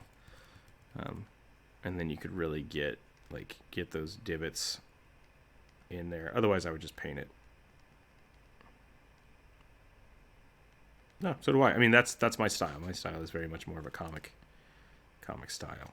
I don't do a lot of realistic rendering, which is why I don't know how to do this better. But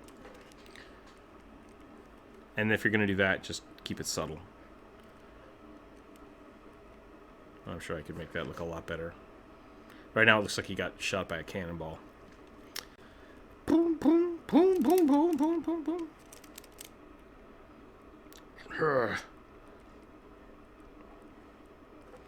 I would definitely get her some reference, though. I would grab some hammered metal and look at it and draw it a few times. I mean, do like 5 or 6 sketches before you try to put it into your art piece. That's what I would do. Okay, I gotta... poorly. Anyways. I mean, that's if you're gonna use the mouse and complain about it all the time and not try to adjust it, then you get better at it and then you keep practicing.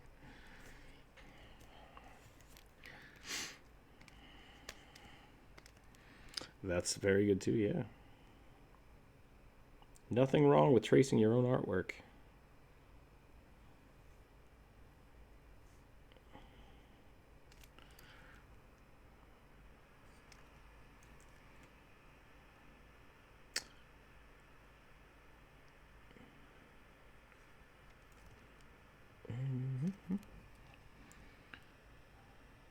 I could make one of those in about 3 seconds if you wanted. I can show you guys how to make a brush if that's what you want. Brushes are pretty easy.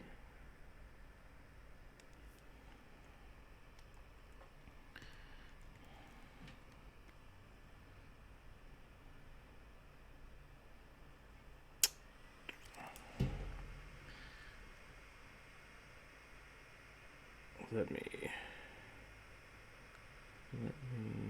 show you guys what we're doing here.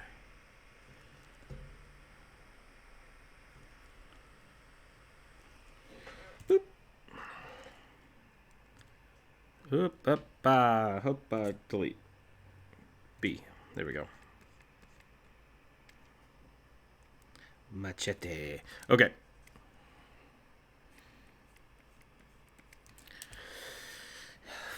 Okay, I'm going to save this real quick so I don't break anything. File, new, 300 by 300. One way to make a brush, because the brushes work off of black and white, is to... nope, that's too big.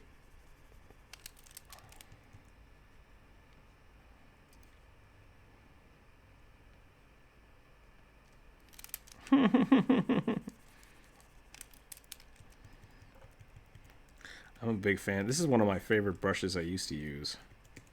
I'll show you guys how I make this. I start with a square, fill it in black, round off the corners a little bit,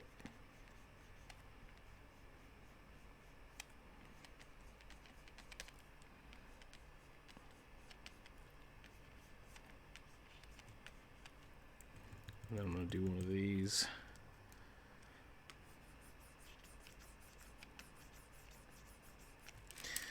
And then you go edit. Actually, I don't need all that space, so I'm just going to select about this much of it. I want to make sure this is a square. Try to get it right in the center.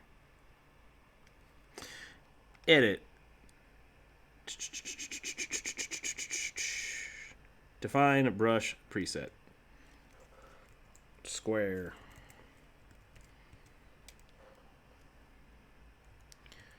Now when I go back here, oh look, I got this weird square brush. That's pretty cool. And I used to use these little square brushes all the time. There it is. That gets you a pretty cool little pen. Now, what else we can do is we can come down here. We can turn that off. We can turn that off. We can turn off the machete. We can go like this. Edit. Define brush preset. Kobold face.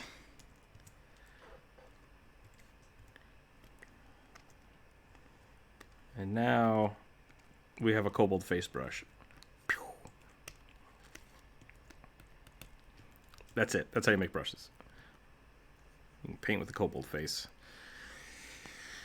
And if you hit F5, you can adjust your spacing. Turn off this, turn off that, and bam! Face, face, face, face. Kobolds. Now you have a whole group of kobolds. Turn on our shape dynamic. Put a little scattering in there.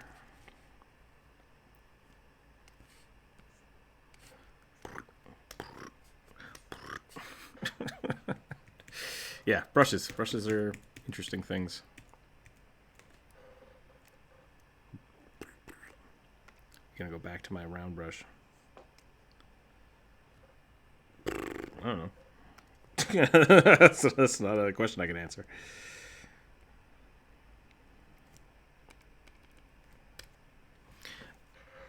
The thing about brushes, especially if you're using stamp brushes like what I just made, it's the same kobold every time. I think I've seen a couple really cool ones that are like poses, so you can just stamp the pose on there. But at the same time, you could just have an image, like save out a body form image. I know a couple guys that used to do that for game design. They basically have a bunch of base drawings that they have, and then they just whenever they have to do a character concept, they slap that on there and then start editing it from there. So it saves time. That's workflow. That's the thing that I told you to work on, remember? Those are all options for improving your workflow.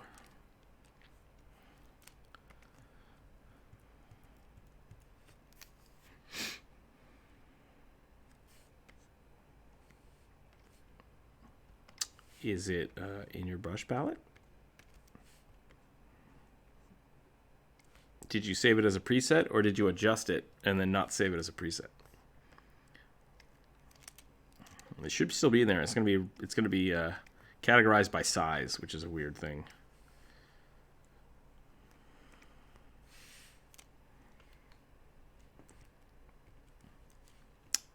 Hit F5. Go to brush tip shape. Scroll all the way to the bottom. Sometimes they'll be there. You can see here though, like usually they're organized by the number of pixels they were.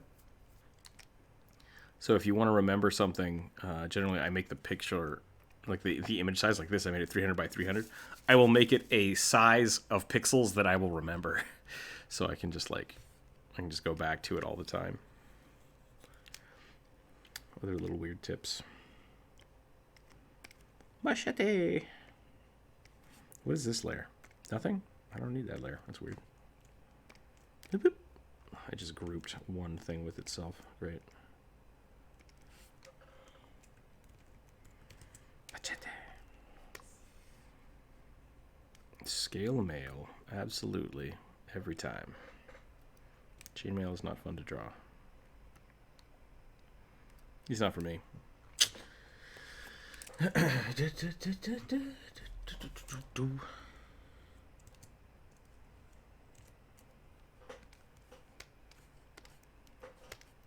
I like how you just... What? Okay.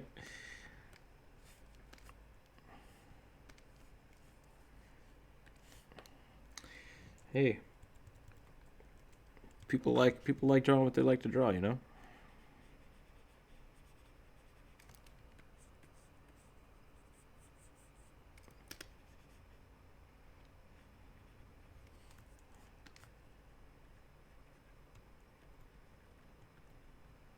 Chainmail? I have my... Don't have my opacity turned on. There we go. That's what I wanted. Look at that beautiful color. There's no color there. It's just value.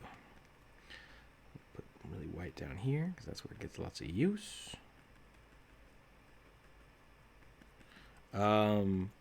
With the opacity tool. A lot of people use the blend tool. I used to use it all the time when I did a lot of rendering, but like I said, I've kind of chosen a style that doesn't use it anymore. Every now and again I'll bust it out. Like if I'm making monsters, I'll usually render their skin a little different.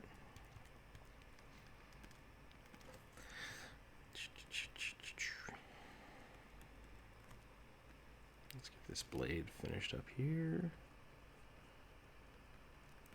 Yeah, if I start doing that kind of painting where I'm actually rendering textures, it takes a lot longer, and generally it's out of people's price range for what they want to do. And it's probably something I could work on and get better at, but a lot of people commission me to make something that looks like something. Like, oh, I really like your this.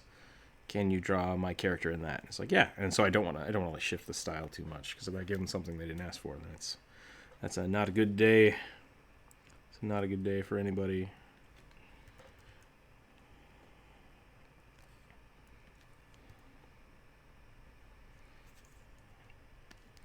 But yeah, I generally just put colors down and then use the opacity on the color picker to shift them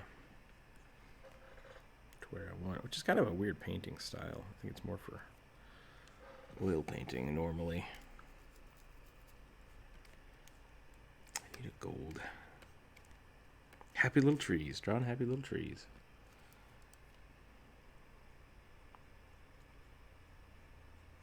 A little titanium white. A little cadmium yellow. It's on his back. I just placed it there because I'm painting on it. Now I'm going to move it. Now I'm going to move it.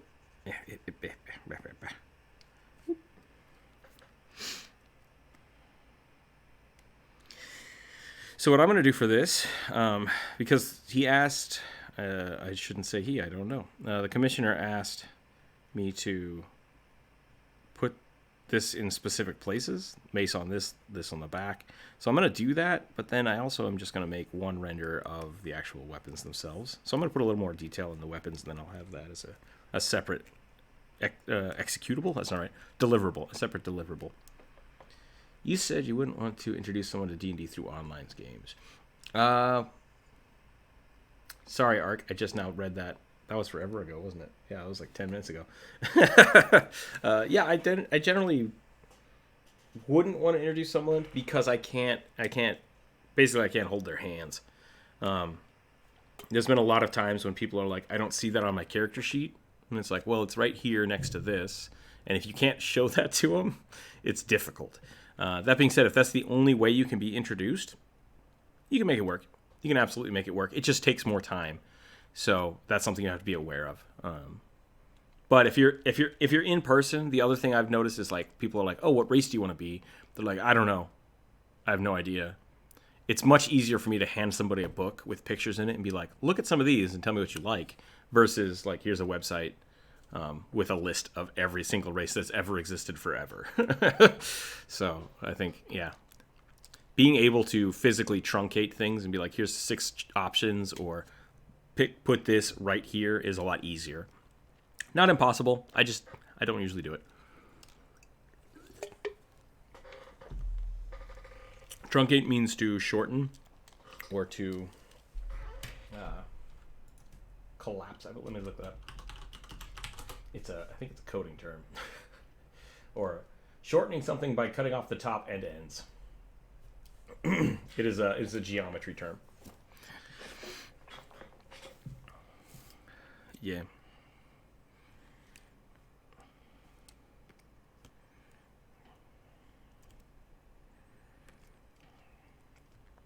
Well, so you just asked me that question, and I'm like, well, I've been using it this way for years. I should probably look that up and see if that's true. So the English language is not awesome sometimes.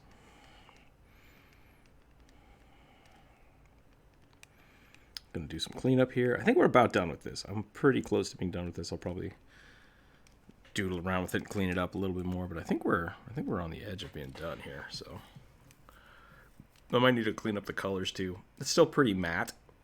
It's pretty flat color, which I might need to spice that up a little bit. Might add some dynamic red lighting or something. I'm not sure. We'll figure that out. How are you guys ever doing over here? Yeah, just draw some snake people. Draw some demons. The horns look great. I need to get better at horns. I need to draw more horns.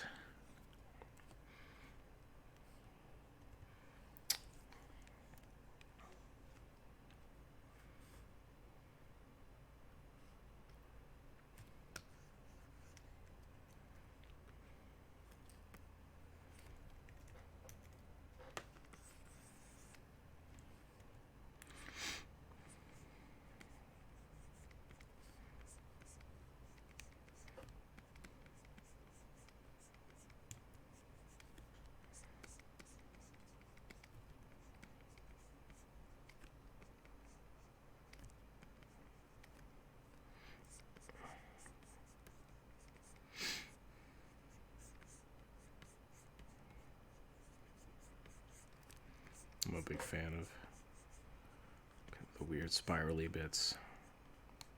I think these are dry eye horns, to be totally honest. Wouldn't surprise me. And then if I want it to be a Diablo horn, I just have to go like this. And then give this like a splayed look. Because that's how Diablo do.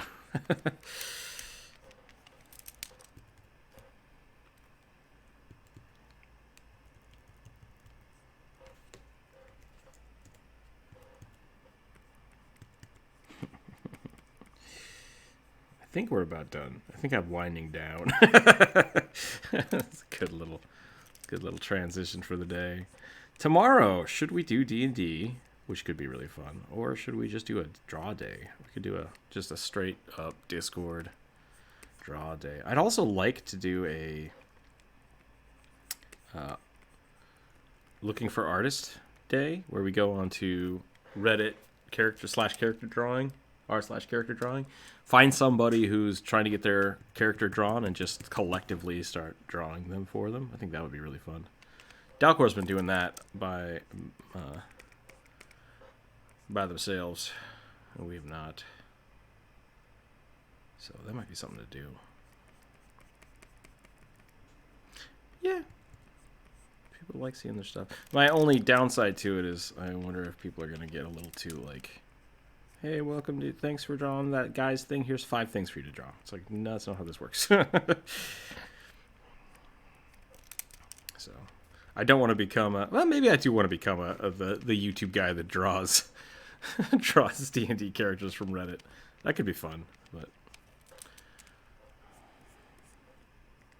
yeah. So, we'll see what happens. Yeah, I really dig the fairy kind of ridiculous horns. Now, how am I going to draw the other one? That's the question. I think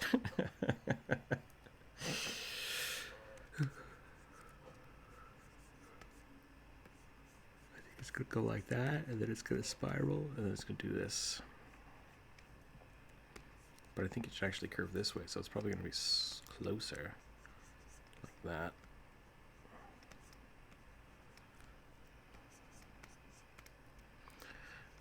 10 years of 3D modeling, that's how.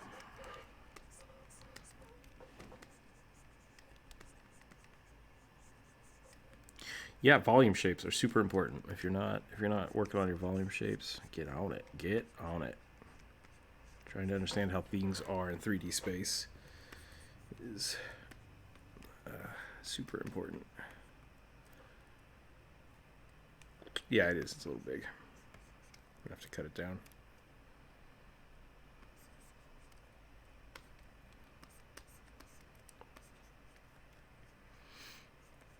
And then this would come out and down and then up.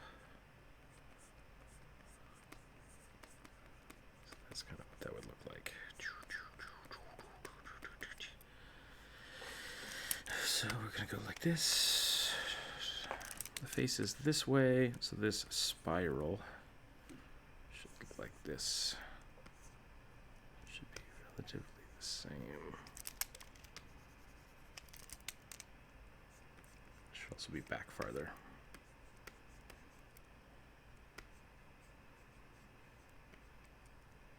Mm-hmm. Yep. Usually only once a week. What do I do when my players meet a dragon? That is, yeah, I'm confused. What's the question? The normal thing?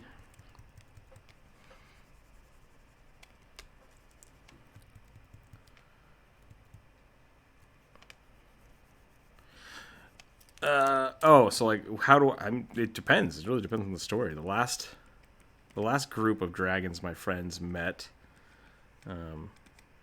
was a clutch of dragons. So they had to either A, destroy, or B, rescue this clutch of dragon eggs. Before that, it was a corrupted dragon that they found in a prison. Before that, it was an undead dragon that they found in a cave. Trying to think of the last time I had like a dragon that was like a boss. I mean, they're always bosses, but like no like plotting. I didn't like, you're going to this dragon cave to kill some dragons. It's always kind of like, oh crap, there's a dragon here.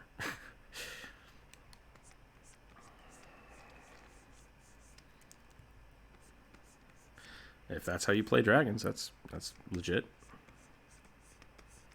Yeah. But it doesn't always have to. I mean, once again, it's a fantasy realm, and it doesn't have to be one way or the other. I like dragons being people in the world, but I feel like dragons shouldn't be trying to. I'm more of a smog player, I guess. I like the idea that dragons are kind of old enough that they don't give a crap about what people are doing, and they're more annoyed when people try to interact with them than anything else.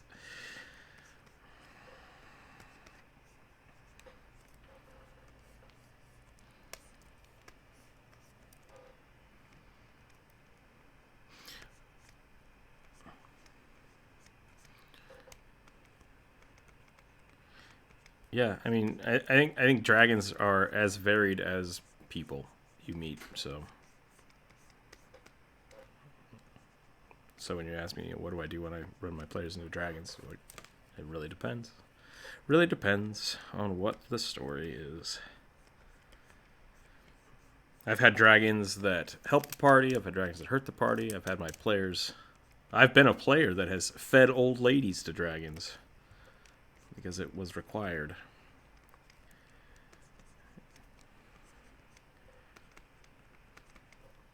Sometimes you just gotta feed an old lady to a dragon.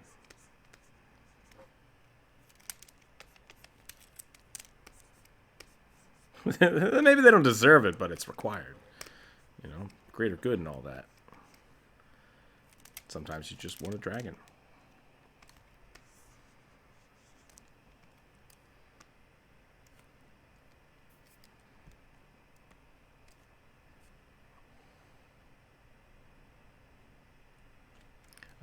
Mindless?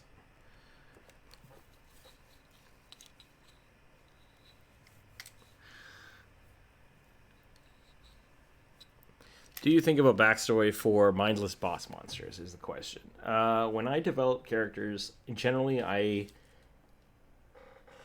don't go beyond... I kind of ask myself a few questions. This might be a Matt Colville thing. What does this character want? what are they doing here, and why do they want to fight the players. That's about as far as I go with backstories, because most of the time what happens, and this is another Kevin the Necromancer story. Ah, I see you've come to destroy. Fuck you! No, fuck you! And then the fight starts. That's it. That's all the. That's literally the amount of talking I had to have with my characters, and then they die. So that actually happened, and that was fun. But that's it. So for the most part, no. Now, if I know a character is reoccurring, I will think on that more. Why are they here? Why do they want to fight the players? What would it take to not fight them? So if all of a sudden, they're losing really bad and they only want to fight the characters because the characters are invading their stronghold, and maybe they'll get the hell out of here. Now, the next time you meet them, why are they here? They want revenge. They're mad that their stronghold has been destroyed. Definitely different things to think about. But I generally don't worry about super backstory unless it's like really, really important to the story or the players are curious.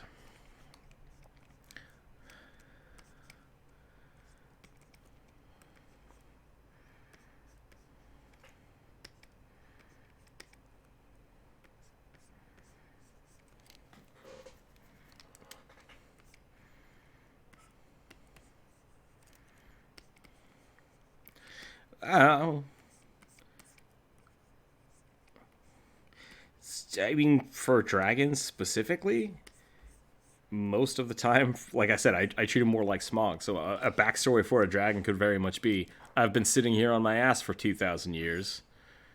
Get away from me. I don't see the necessary to be like, I used to be a king and there were some guys and yeah.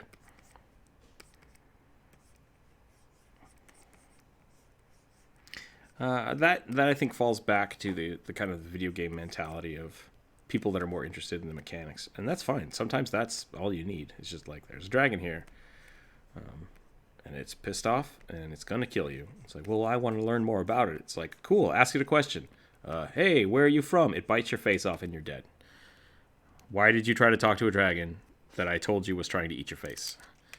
It successfully eats your face. Yeah, so it's really, once again, that's not right for all stories, all parties, but there are definitely some parties that I'm interested in mechanics. I'm interested in fighting. I don't really care about this dragon's backstory. So it's all fluid. You have to kind of build it out on a turn basis. I can draw the right side of this horn. I can draw the right side of this horn.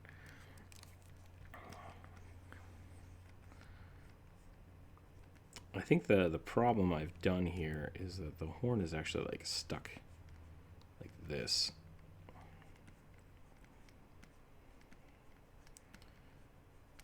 So now if I turn that, gotta rotate it. What I did is I turned my head kind of crooked. So if I draw it from the straight on, it's just going to be mirrored. Which is probably what my problem was to begin with, is that this is a very straight on angle of horn, and I drew the head crooked. So it doesn't look right.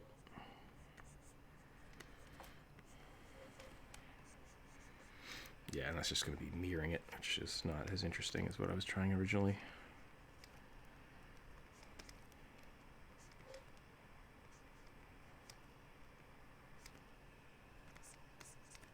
Sure. Yeah, playing a new game. Playing a new D&D game is always super good. It's always good to be hyped.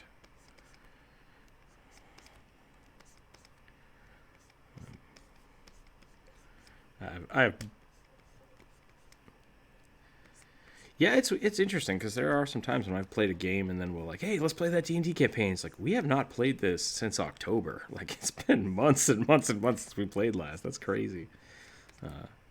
But it is always fun to get back into it.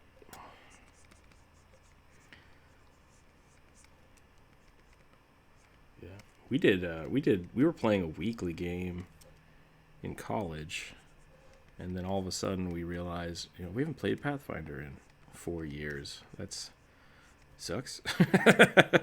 And I had to start up our new game.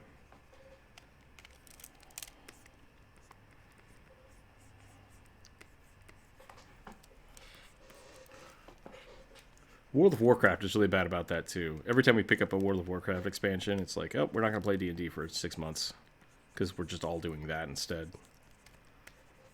But it kind of scratches the same itch.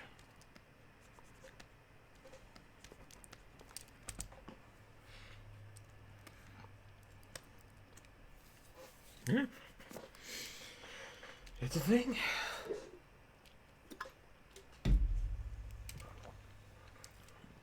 I haven't driven my truck in a month and a half. That's a super bummer.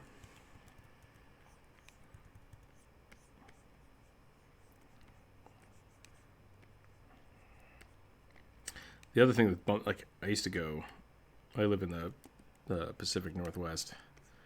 I used to be able to drive 10 minutes to a shooting range and shoot, do some practice shooting.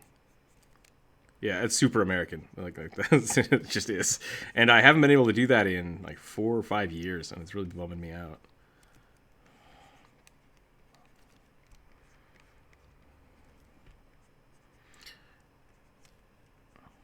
Yeah, no, it is. It's very, very regular.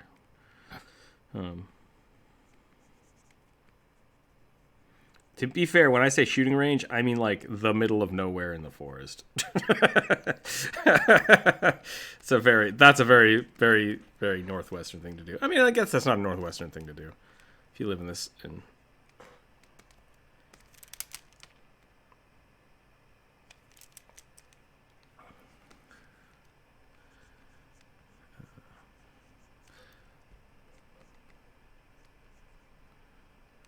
if that is something that's all smart things to do that you're explaining. So like, if you just go out shooting and you're dangerous about it, that's not cool. You got to be smart about it. You should be well trained in what you're doing, and you should be taking all precautions, always wearing ear and eye protection. But it's more commonplace here, which I miss. I miss doing that, because since we've moved, it's been we haven't had that access, which is kind of a bummer. So I need to figure that out. That would be fun to do. Something to get back into that I haven't done in years. That's kind of my feeling for. Because with D&D, like, I can do D&D online all the time. Whenever I have that itch, it's just like, that's the goal. I gotta get that sweet YouTube money, get real rich, and go buy my own own land somewhere. And then just have a.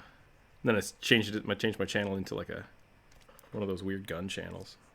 Hey, I'm gonna go draw a minotaur and then shoot it with my BB gun.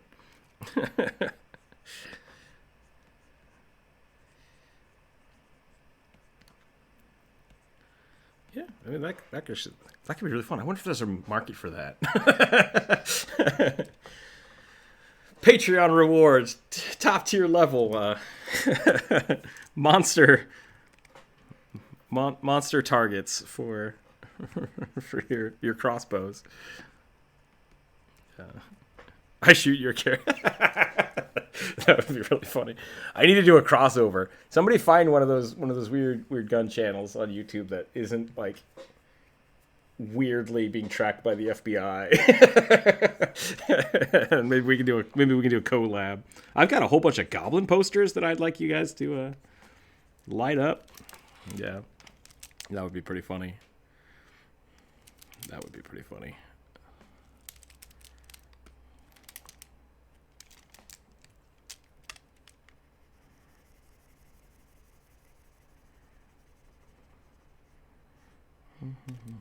I should get a crossbow again. That was fun.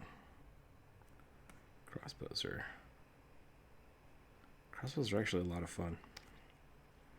If you haven't had the opportunity to shoot a crossbow, be safe. Be safe. Maybe find someone that knows how to use them.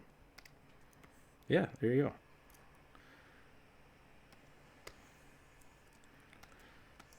I was a big bow kid when I was younger. You should probably find that out. You should probably figure that out. Is there a chat room here?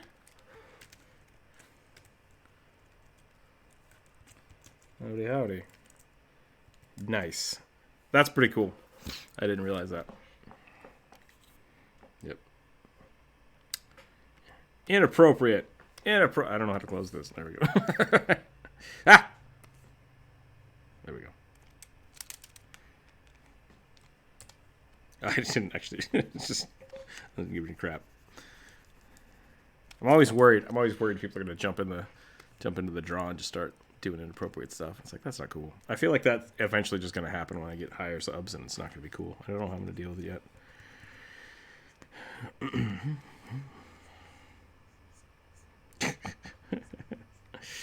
Day 316. I've yet to be banned from the server.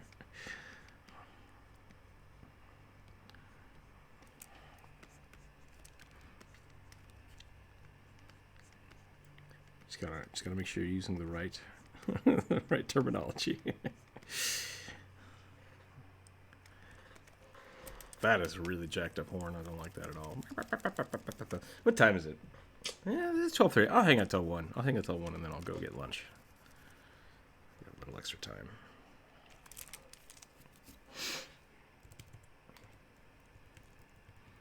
Do one of these.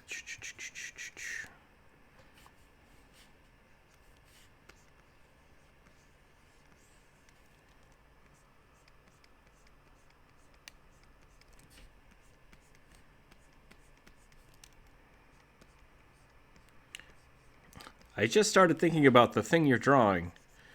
Okay. You want to reiterate on that or add to it?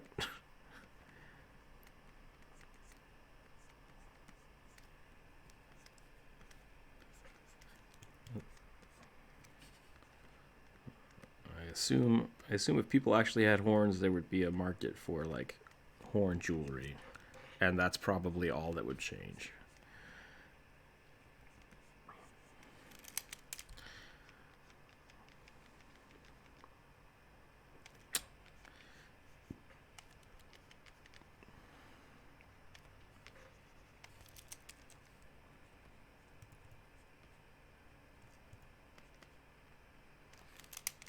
Yeah, life finds a way.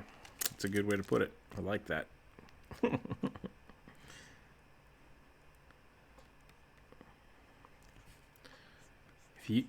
If you want to go out there, Andreas, and discover whatever, how people with horns get it on, that's your own time. You are welcome to do that.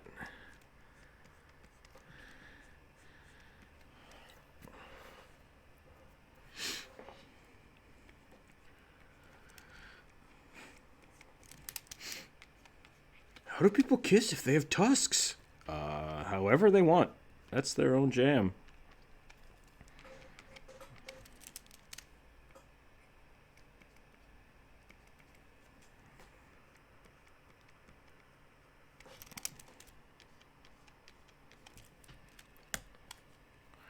It's been quiet for a while. It was hanging out. Unless, did the live stream explode? Are we still on the air? Yeah, we're on the air. Everyone's hanging out. It's just getting quiet. I'm running out of steam. The real question is, why do we have to have horns on our heads? Why don't we have horns sticking out of our chins or our eyeballs? We could have horn eyeballs.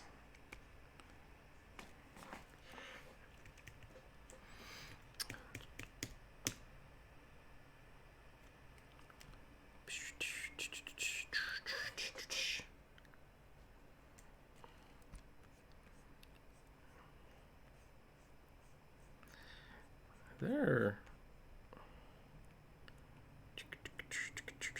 I don't know what the hell we're talking about anymore. It's gone pretty far off the rails. Oh, let's see if I can fix this Kobold. Back to work. I have so many layers that I think I accidentally made. I don't think they actually have any purpose. I'm just going to delete them. I'm currently running on active or altogether? 10. I have 10 spaced over 3 different elements. Because I have 3 for the sword, 3 for the character, 3 for the mace.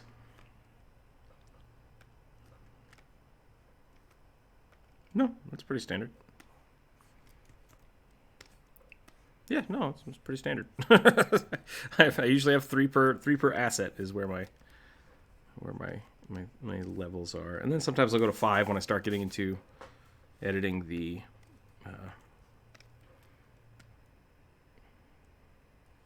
Yeah, it's definitely a thing you can work on.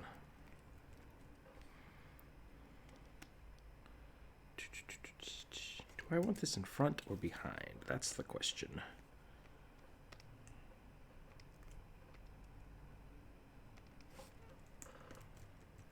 Yeah, it's rendering. I mean, that's the thing about that's what rendering is. You could totally do that from here if you just turn off your lines and start recreating it, or turn your lines down really low. You could do that, or you could do this. Another thing I've done in the past, I might have done on the mermaid video, is just merge your line layer into your color layer and then start painting. Yeah. Yeah, it's a different art style. It's just a different way to do it. It's done for different things. So I'm going to make a masking layer right here. And I'm going to mask out the mace. How is the Doom soundtrack? Is it awesome?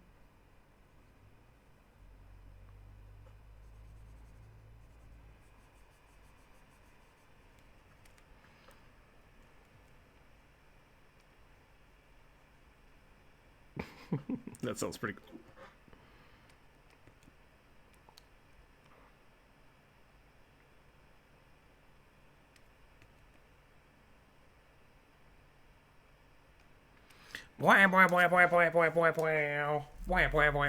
That was chainsaw noises.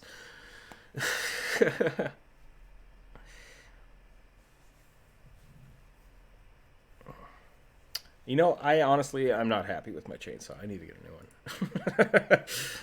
Let's change this to the Dungeons and Dragons hardware store edition, as I slowly start talking about all of my hardware, my gardening tools. I do like. Get a new chainsaw.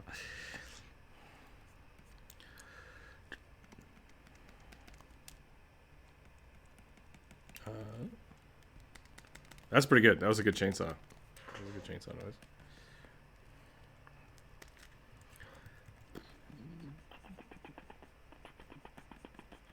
Yeah.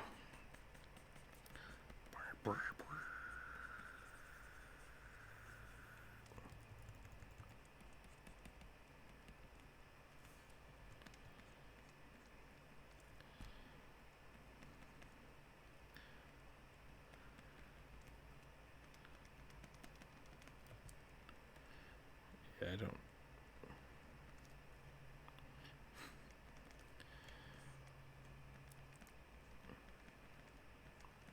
I agree with that.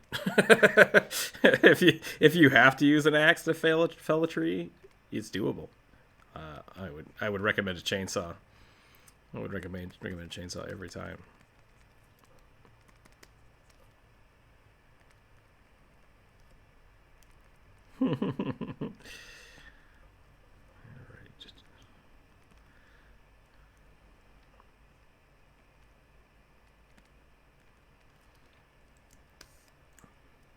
Level 50 barbarian. Okay, let's see. Did I miss any weird spots here? What's that?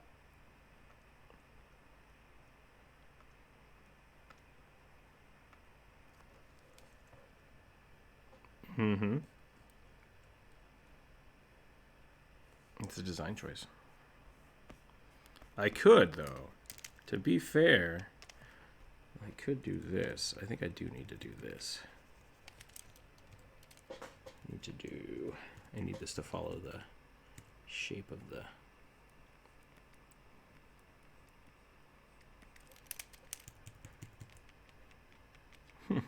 Jonas would like people in the YouTube chat to become patron members, and so they can draw with him.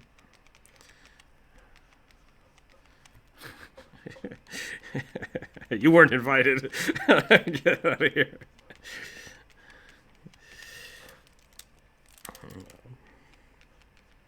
I really would like to have like I mean, I do patron days, like where we ask for people to draw, but I wouldn't mind doing like a patron art class. I guess could be kind of fun.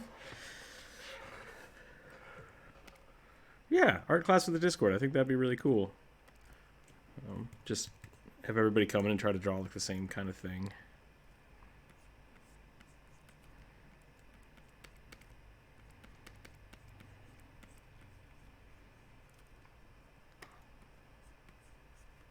No, I don't think learning would be mandatory. I require that you learn something, or nobody gets to leave.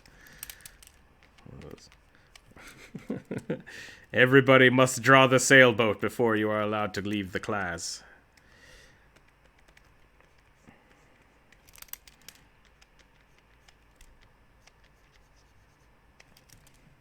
Yeah, there's definitely a... What are we looking at here?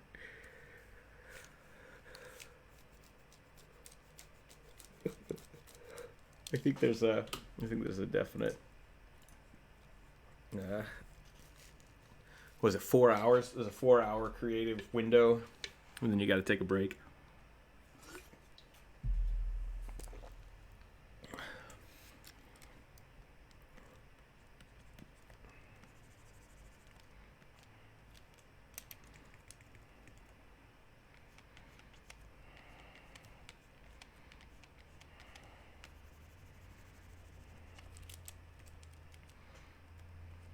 Oh, jeez.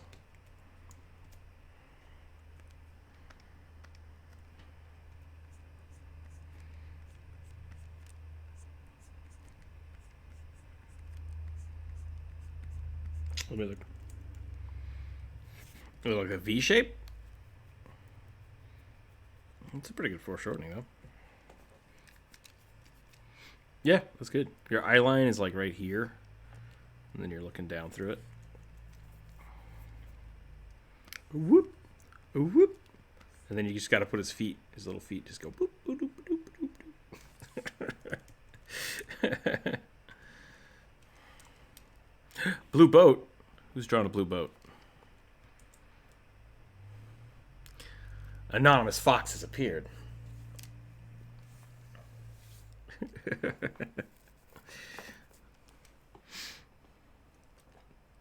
Me. Touche. Touche. Touche, you. Welcome to the...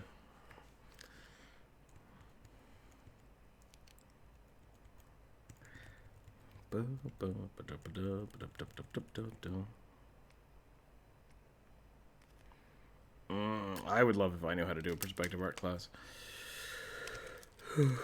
That's something I could do, actually. I could do it. It's just I don't like it.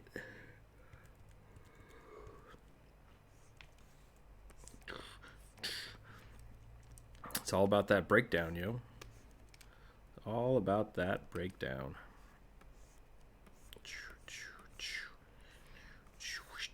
That actually goes there. Gotta draw some more stuff.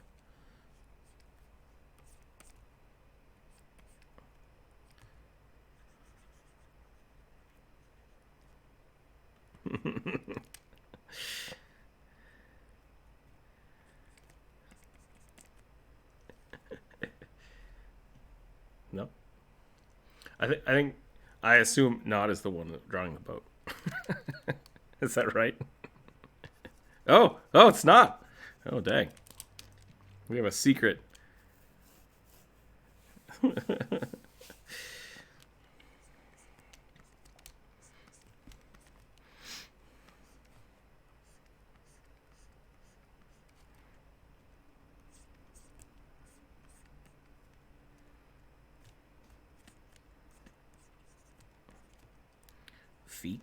A feet.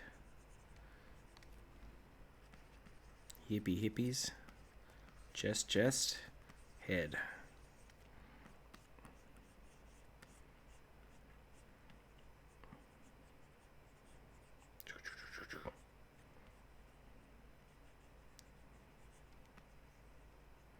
Boo, boo, boo, boo, boo. Drawing a face, drawing a face. I get the chainsaw in there somewhere. Ugh, I haven't done this in a long time. Oh, I already screwed it up. His head should actually be back here. There we go. And then the face, and then the shoulders. I knew I drew that wrong. There we go. That's better. Chest should be there. Waist. That looks better. I done did it. I done do a thing.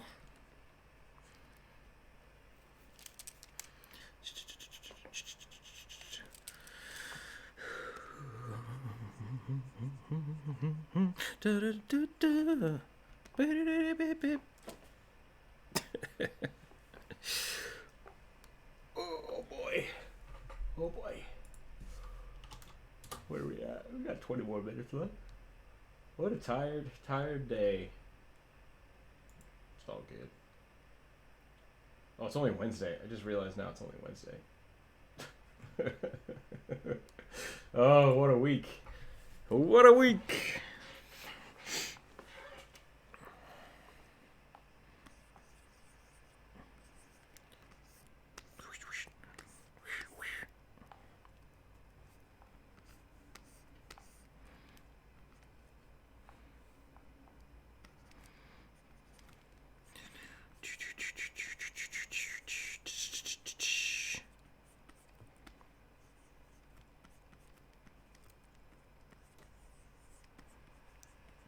Oh man, I don't like any of this. I mean, I get it. I get where this is coming from. I just don't like it.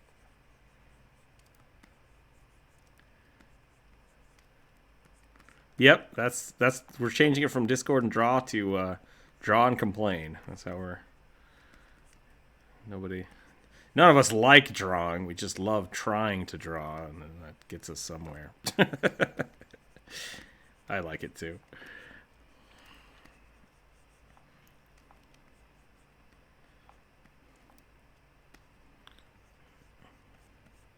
What have I done? What have I done to this rib cage?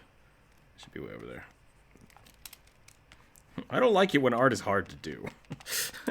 I only like the easy art. That's early.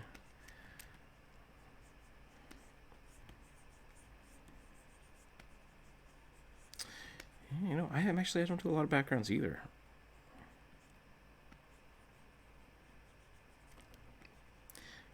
Yeah, maybe Notch should be the one teaching a class. How do you draw backgrounds?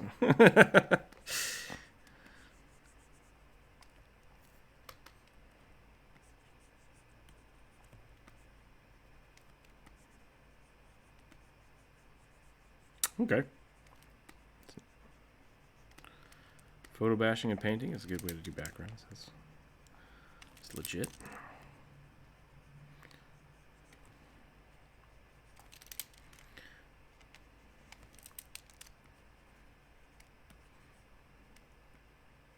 In college, I tried to do a whole comic where I went and got photographs for the backgrounds. And turned out to be more of a pain in the butt than just drawing the backgrounds. So I was not happy with it. Because then I spent more time just dinking around with my camera than I did actually just looking at references and trying to draw them. Yeah, dinking around.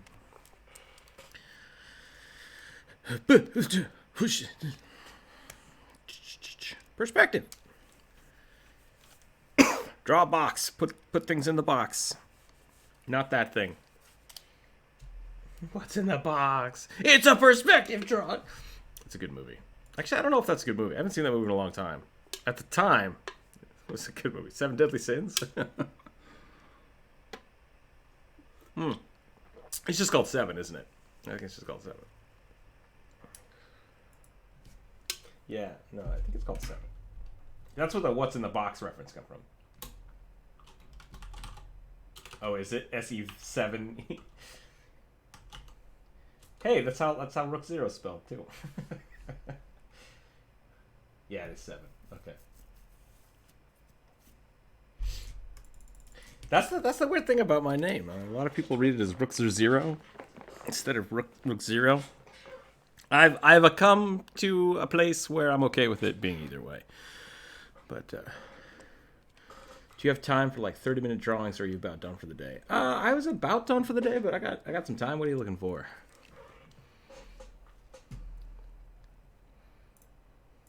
Sorry, I got some people talking to me. I just realized the person might not be in the YouTube. I'm around. What's up? Let's do that.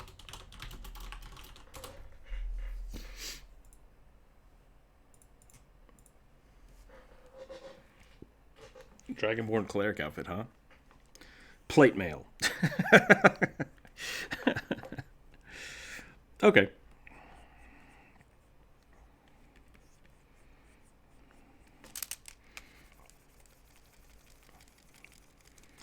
Yeah. What is your aesthetic for the?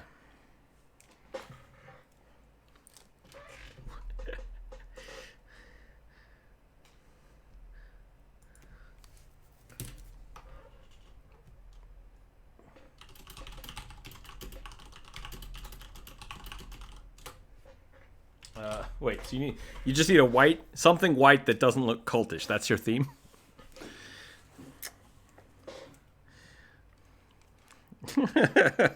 I mean, that's a legit thing. For theming, I would ask, do you want it floral? Do you want it rigid? Do you want it flowing? Should it be... This is the wrong layer again. I know, that's the wrong layer. Don't you say yes. Not knows what's going on here.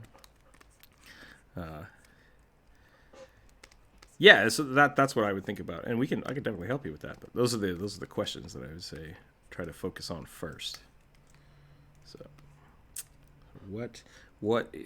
Because otherwise, I mean, if you just need a jacket, look up a jacket, and there's a lot of really good ones.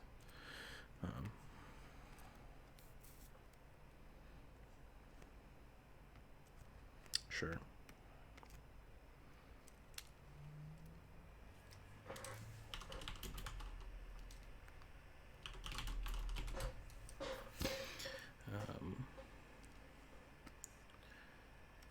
What happened to my gold texture? I lost a gold color I was using. Yeah. So Dragonborn clerics. I mean, yeah, because if you want it to be Dragonborn-esque, I would try to do like a scale theme with it. Not like scale mail, but I would keep it like in the form of scales. Maybe have like different layered petals, or kind of like a banded mail shirt.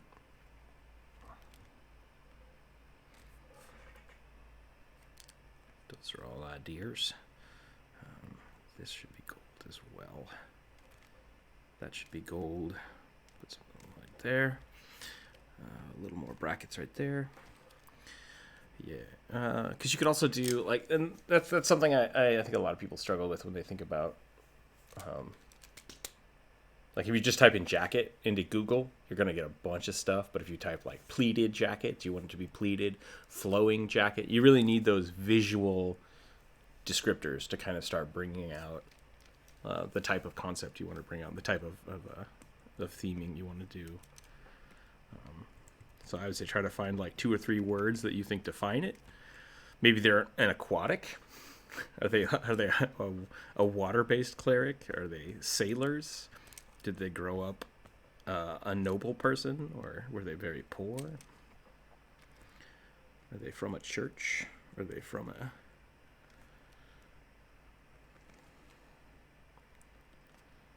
dragon cult? Dragon cult following dragon cult. All right. Maybe don't type in cult jacket into Google. Try dragon jacket.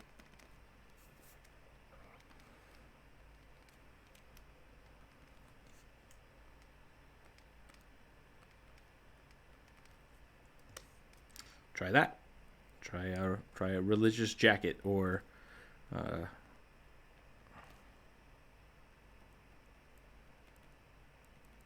hooray!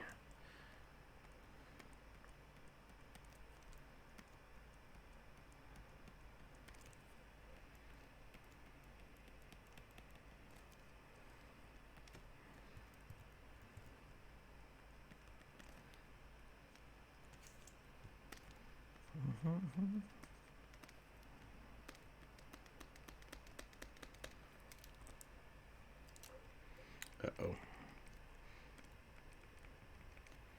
It's all right. I was forcefully added, apparently.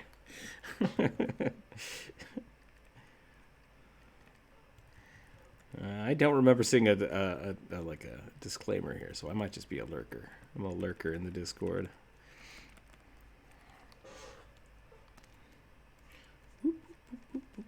Okay, so I think that's good. I like that. I like where that's going. I think I might need to put some runes and stuff on the mace. We'll get to that later, though. I'm going to finish this up. Don't do it. It's a trick. Don't do it. It's a trick.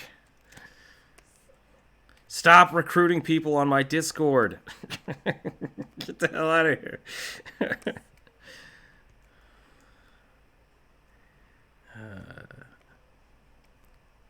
I'm just messing with you guys. You guys can, if you guys can set up a D&D game through my server, that's awesome, and I'm totally on board to support it as much as I can until it gets weird and then I'm not in.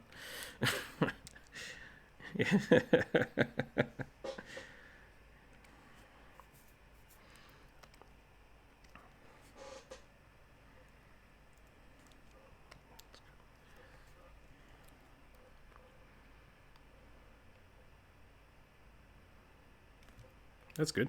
That sounds awesome. Okay, so now I'm adding a little bit of layers there.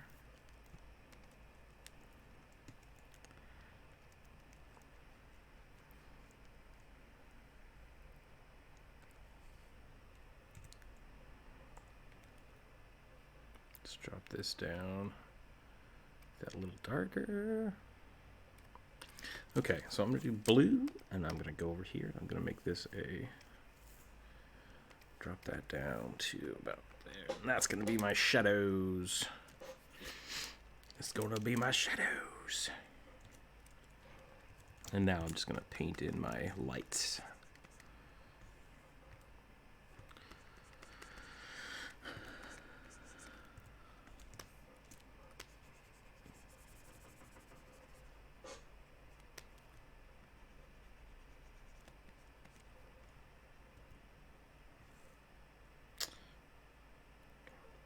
Okay, there are 5 people yelling in the Discord now.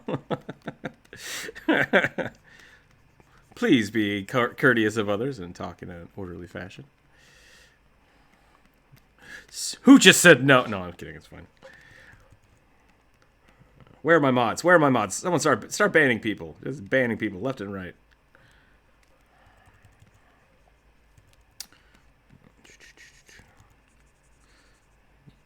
I'm thinking about adding a looking for group channel where people can just be like, hey, I'd like to play a D&D game, or I'd like to DM a D&D game.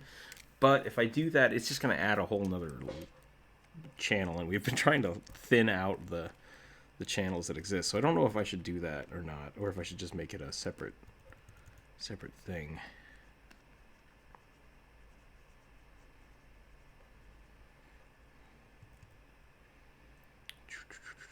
Might.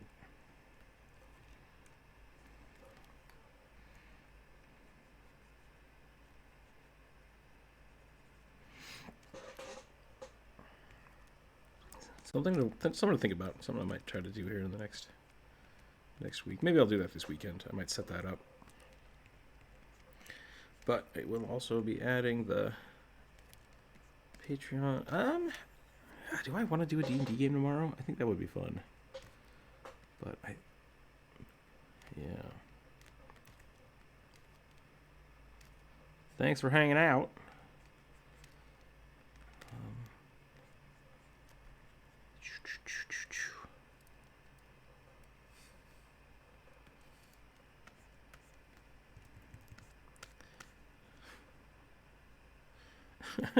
Sounds like everybody wants to go talk about their D&D stuff. So maybe it's a good place to stop the Discord, the chat, the thing. How's everybody doing in the YouTube chat? I just realized that I've been focusing on coloring, and coloring is usually when I stop paying attention to stuff. So everybody in YouTube, welcome. Welcome, wonderful people.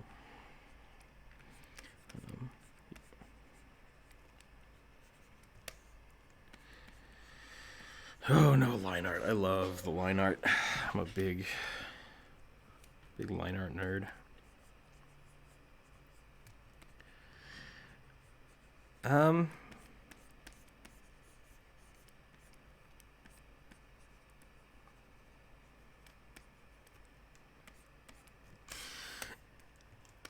So don't get me wrong, and this is where I'm going to nerd out for a little bit.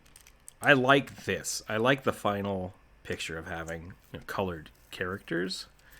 But my favorite part of this whole character right now, hold on a second, is this knee. And I kid you not, except now I can't type anything. What's going on? Photoshop's not happy. Like, these lines right here, I'm very happy with. Like, I'm like, oh, I did it. I did it. I got a bone. I got a leg. I really like this curve. That's the most exciting part about this this piece for me so far. But I love the rest of it. Yeah, I'm really happy with that. So I really enjoy line art, and that's why I've been very hesitant to start going back to rendering, because I did rendering for 3 years. I tried to get better and better at rendering. And I see people like Dave Raposa, who's just amazing at it, and he keeps his lines, and I'm like, how does he do that? That's crazy. And so I'm trying to find a balance to get back to that, but I want to keep my lines because I really like them. So that's my favorite part about my artwork. And I've been spending a little bit of time trying to figure out the best way to do that. It's also why I don't do a secondary pass. I don't do a clean line pass because I really like kind of painting in these lines. It's just one of my favorite parts. That's on the mace, that's why I can't touch it. That's fine. But I know that other people like to have sweet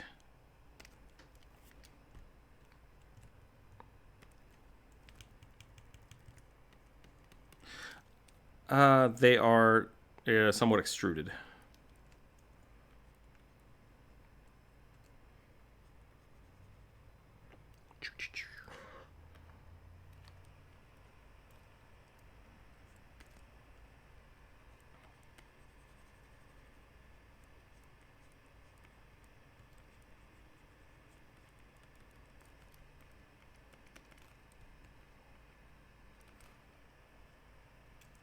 I think I might actually get rid of the crystals. I'm not sure yet.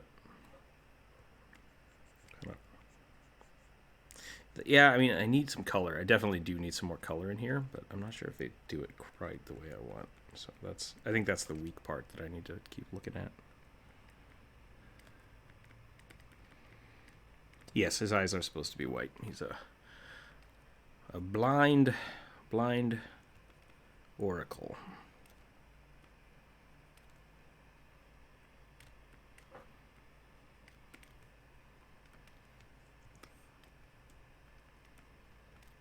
He is, yeah. It's a blind oracle kobold. It's a thing. Yeah. This is actually a Pathfinder character. So there's a lot of cool stuff that exists. Blind oracles are pretty interesting. I kind of like the idea. You start off with a lot of negatives, and then as you level up, you gain some pretty cool buffs like blind vision and blind sense.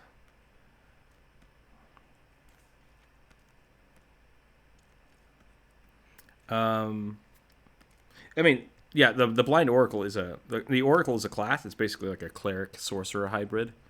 You get all your divine stuff, but you have sorcerer powers, and so you get like a curse or a bloodline, and the curse is the blind oracle. So you start without vision. You can't see anything beyond like 5-10 feet. And as you level up, your eyesight gets worse, but you gain like supernatural eyesight. Yeah, supernatural senses. It's pretty cool. You focus on spells like blind or darkness and obscuring mists and stuff like that. It's a pretty interesting mechanic. It's all in, if you want, we talked about the SRD the other day. Hashtag not sponsored. Actually, it's an open source website, so I don't think they can sponsor me. Maybe they can. I don't know. Yeah, the SRD for Pathfinder is all out there, or you can download the. That's true. Yeah, I guess anybody could throw money at me for trying to sell something, but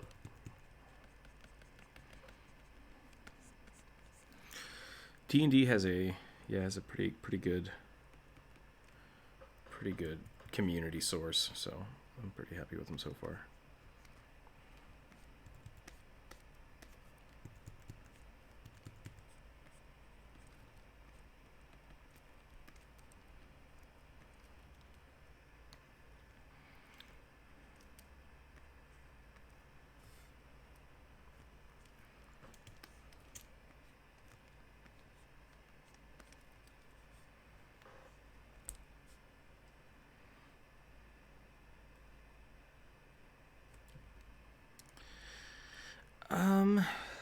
D&D does have, so like Drits. If I drew Drits, I would have to contact Blizzard, Blizzard,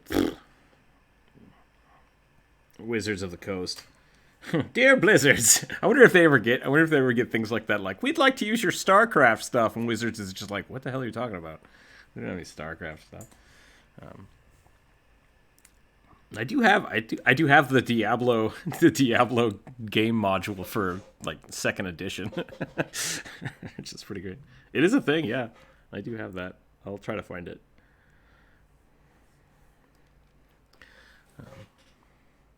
I think the ring, I could make the ring a little more interesting. The gems could be a little more interesting.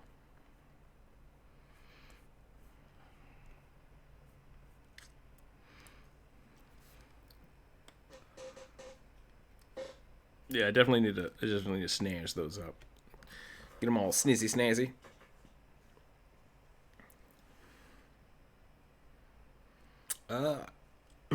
I generally don't do glow effects.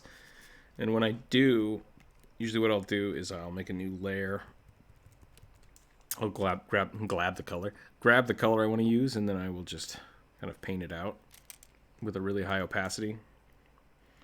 Usually go to like 50% and then drag it. I used to try like the color dodge and some other stuff like that. I just never was happy with just straight up like painting it in.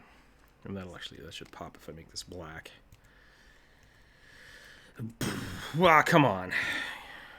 No, that didn't show up at all. Oh, it's because it's clipped. It's clipped. There's a lot of ways to do it for glow effects. That can't be on a clipping layer, that's why.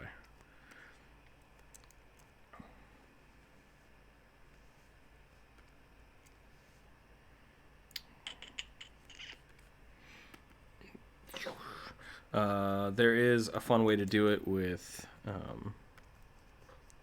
color dodge. You can just kind of like paint stuff in there and then paint a lighter color inside of it and just keep burning it over and over again to kind of give that little glow.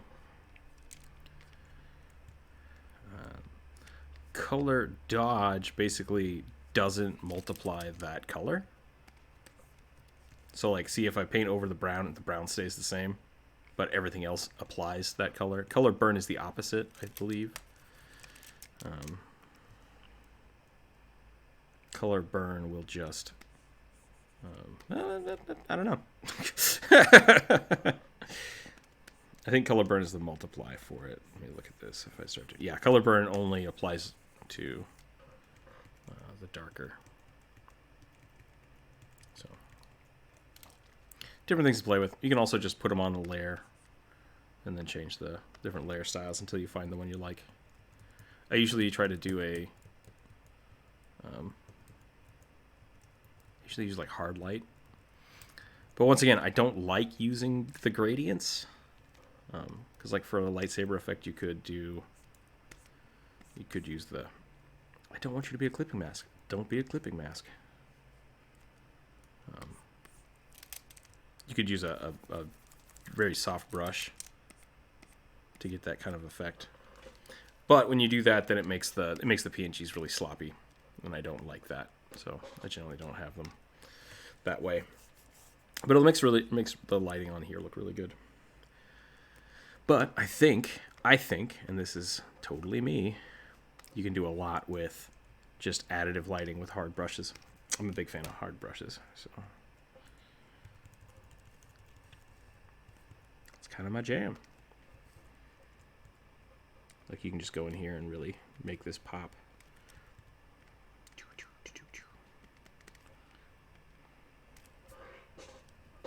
Oh yeah, he's buff. He's buff Kobold. So, boop. I might make these red. They're supposed to be protection, which makes me think not blue, but I don't know. I don't know. It's about 1 o'clock. I'm going to go ahead and get some lunch. Thank you, everybody, for hanging out today. Thanks for...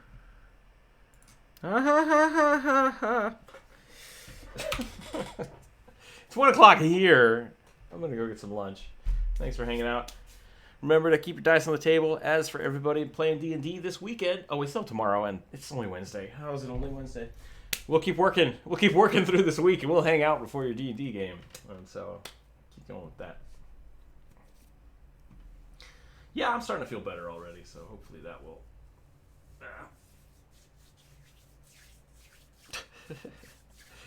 Thanks again, everybody. Have a wonderful day. Stay safe. Be healthy. Do your whatever you got to do. I got to do some more push-ups today. I'll try to get some workout done. And get your art done. And have a wonderful, wonderful evening. Or morning or whatever. So, until next time. And I've lost the button. I can't end the stream now.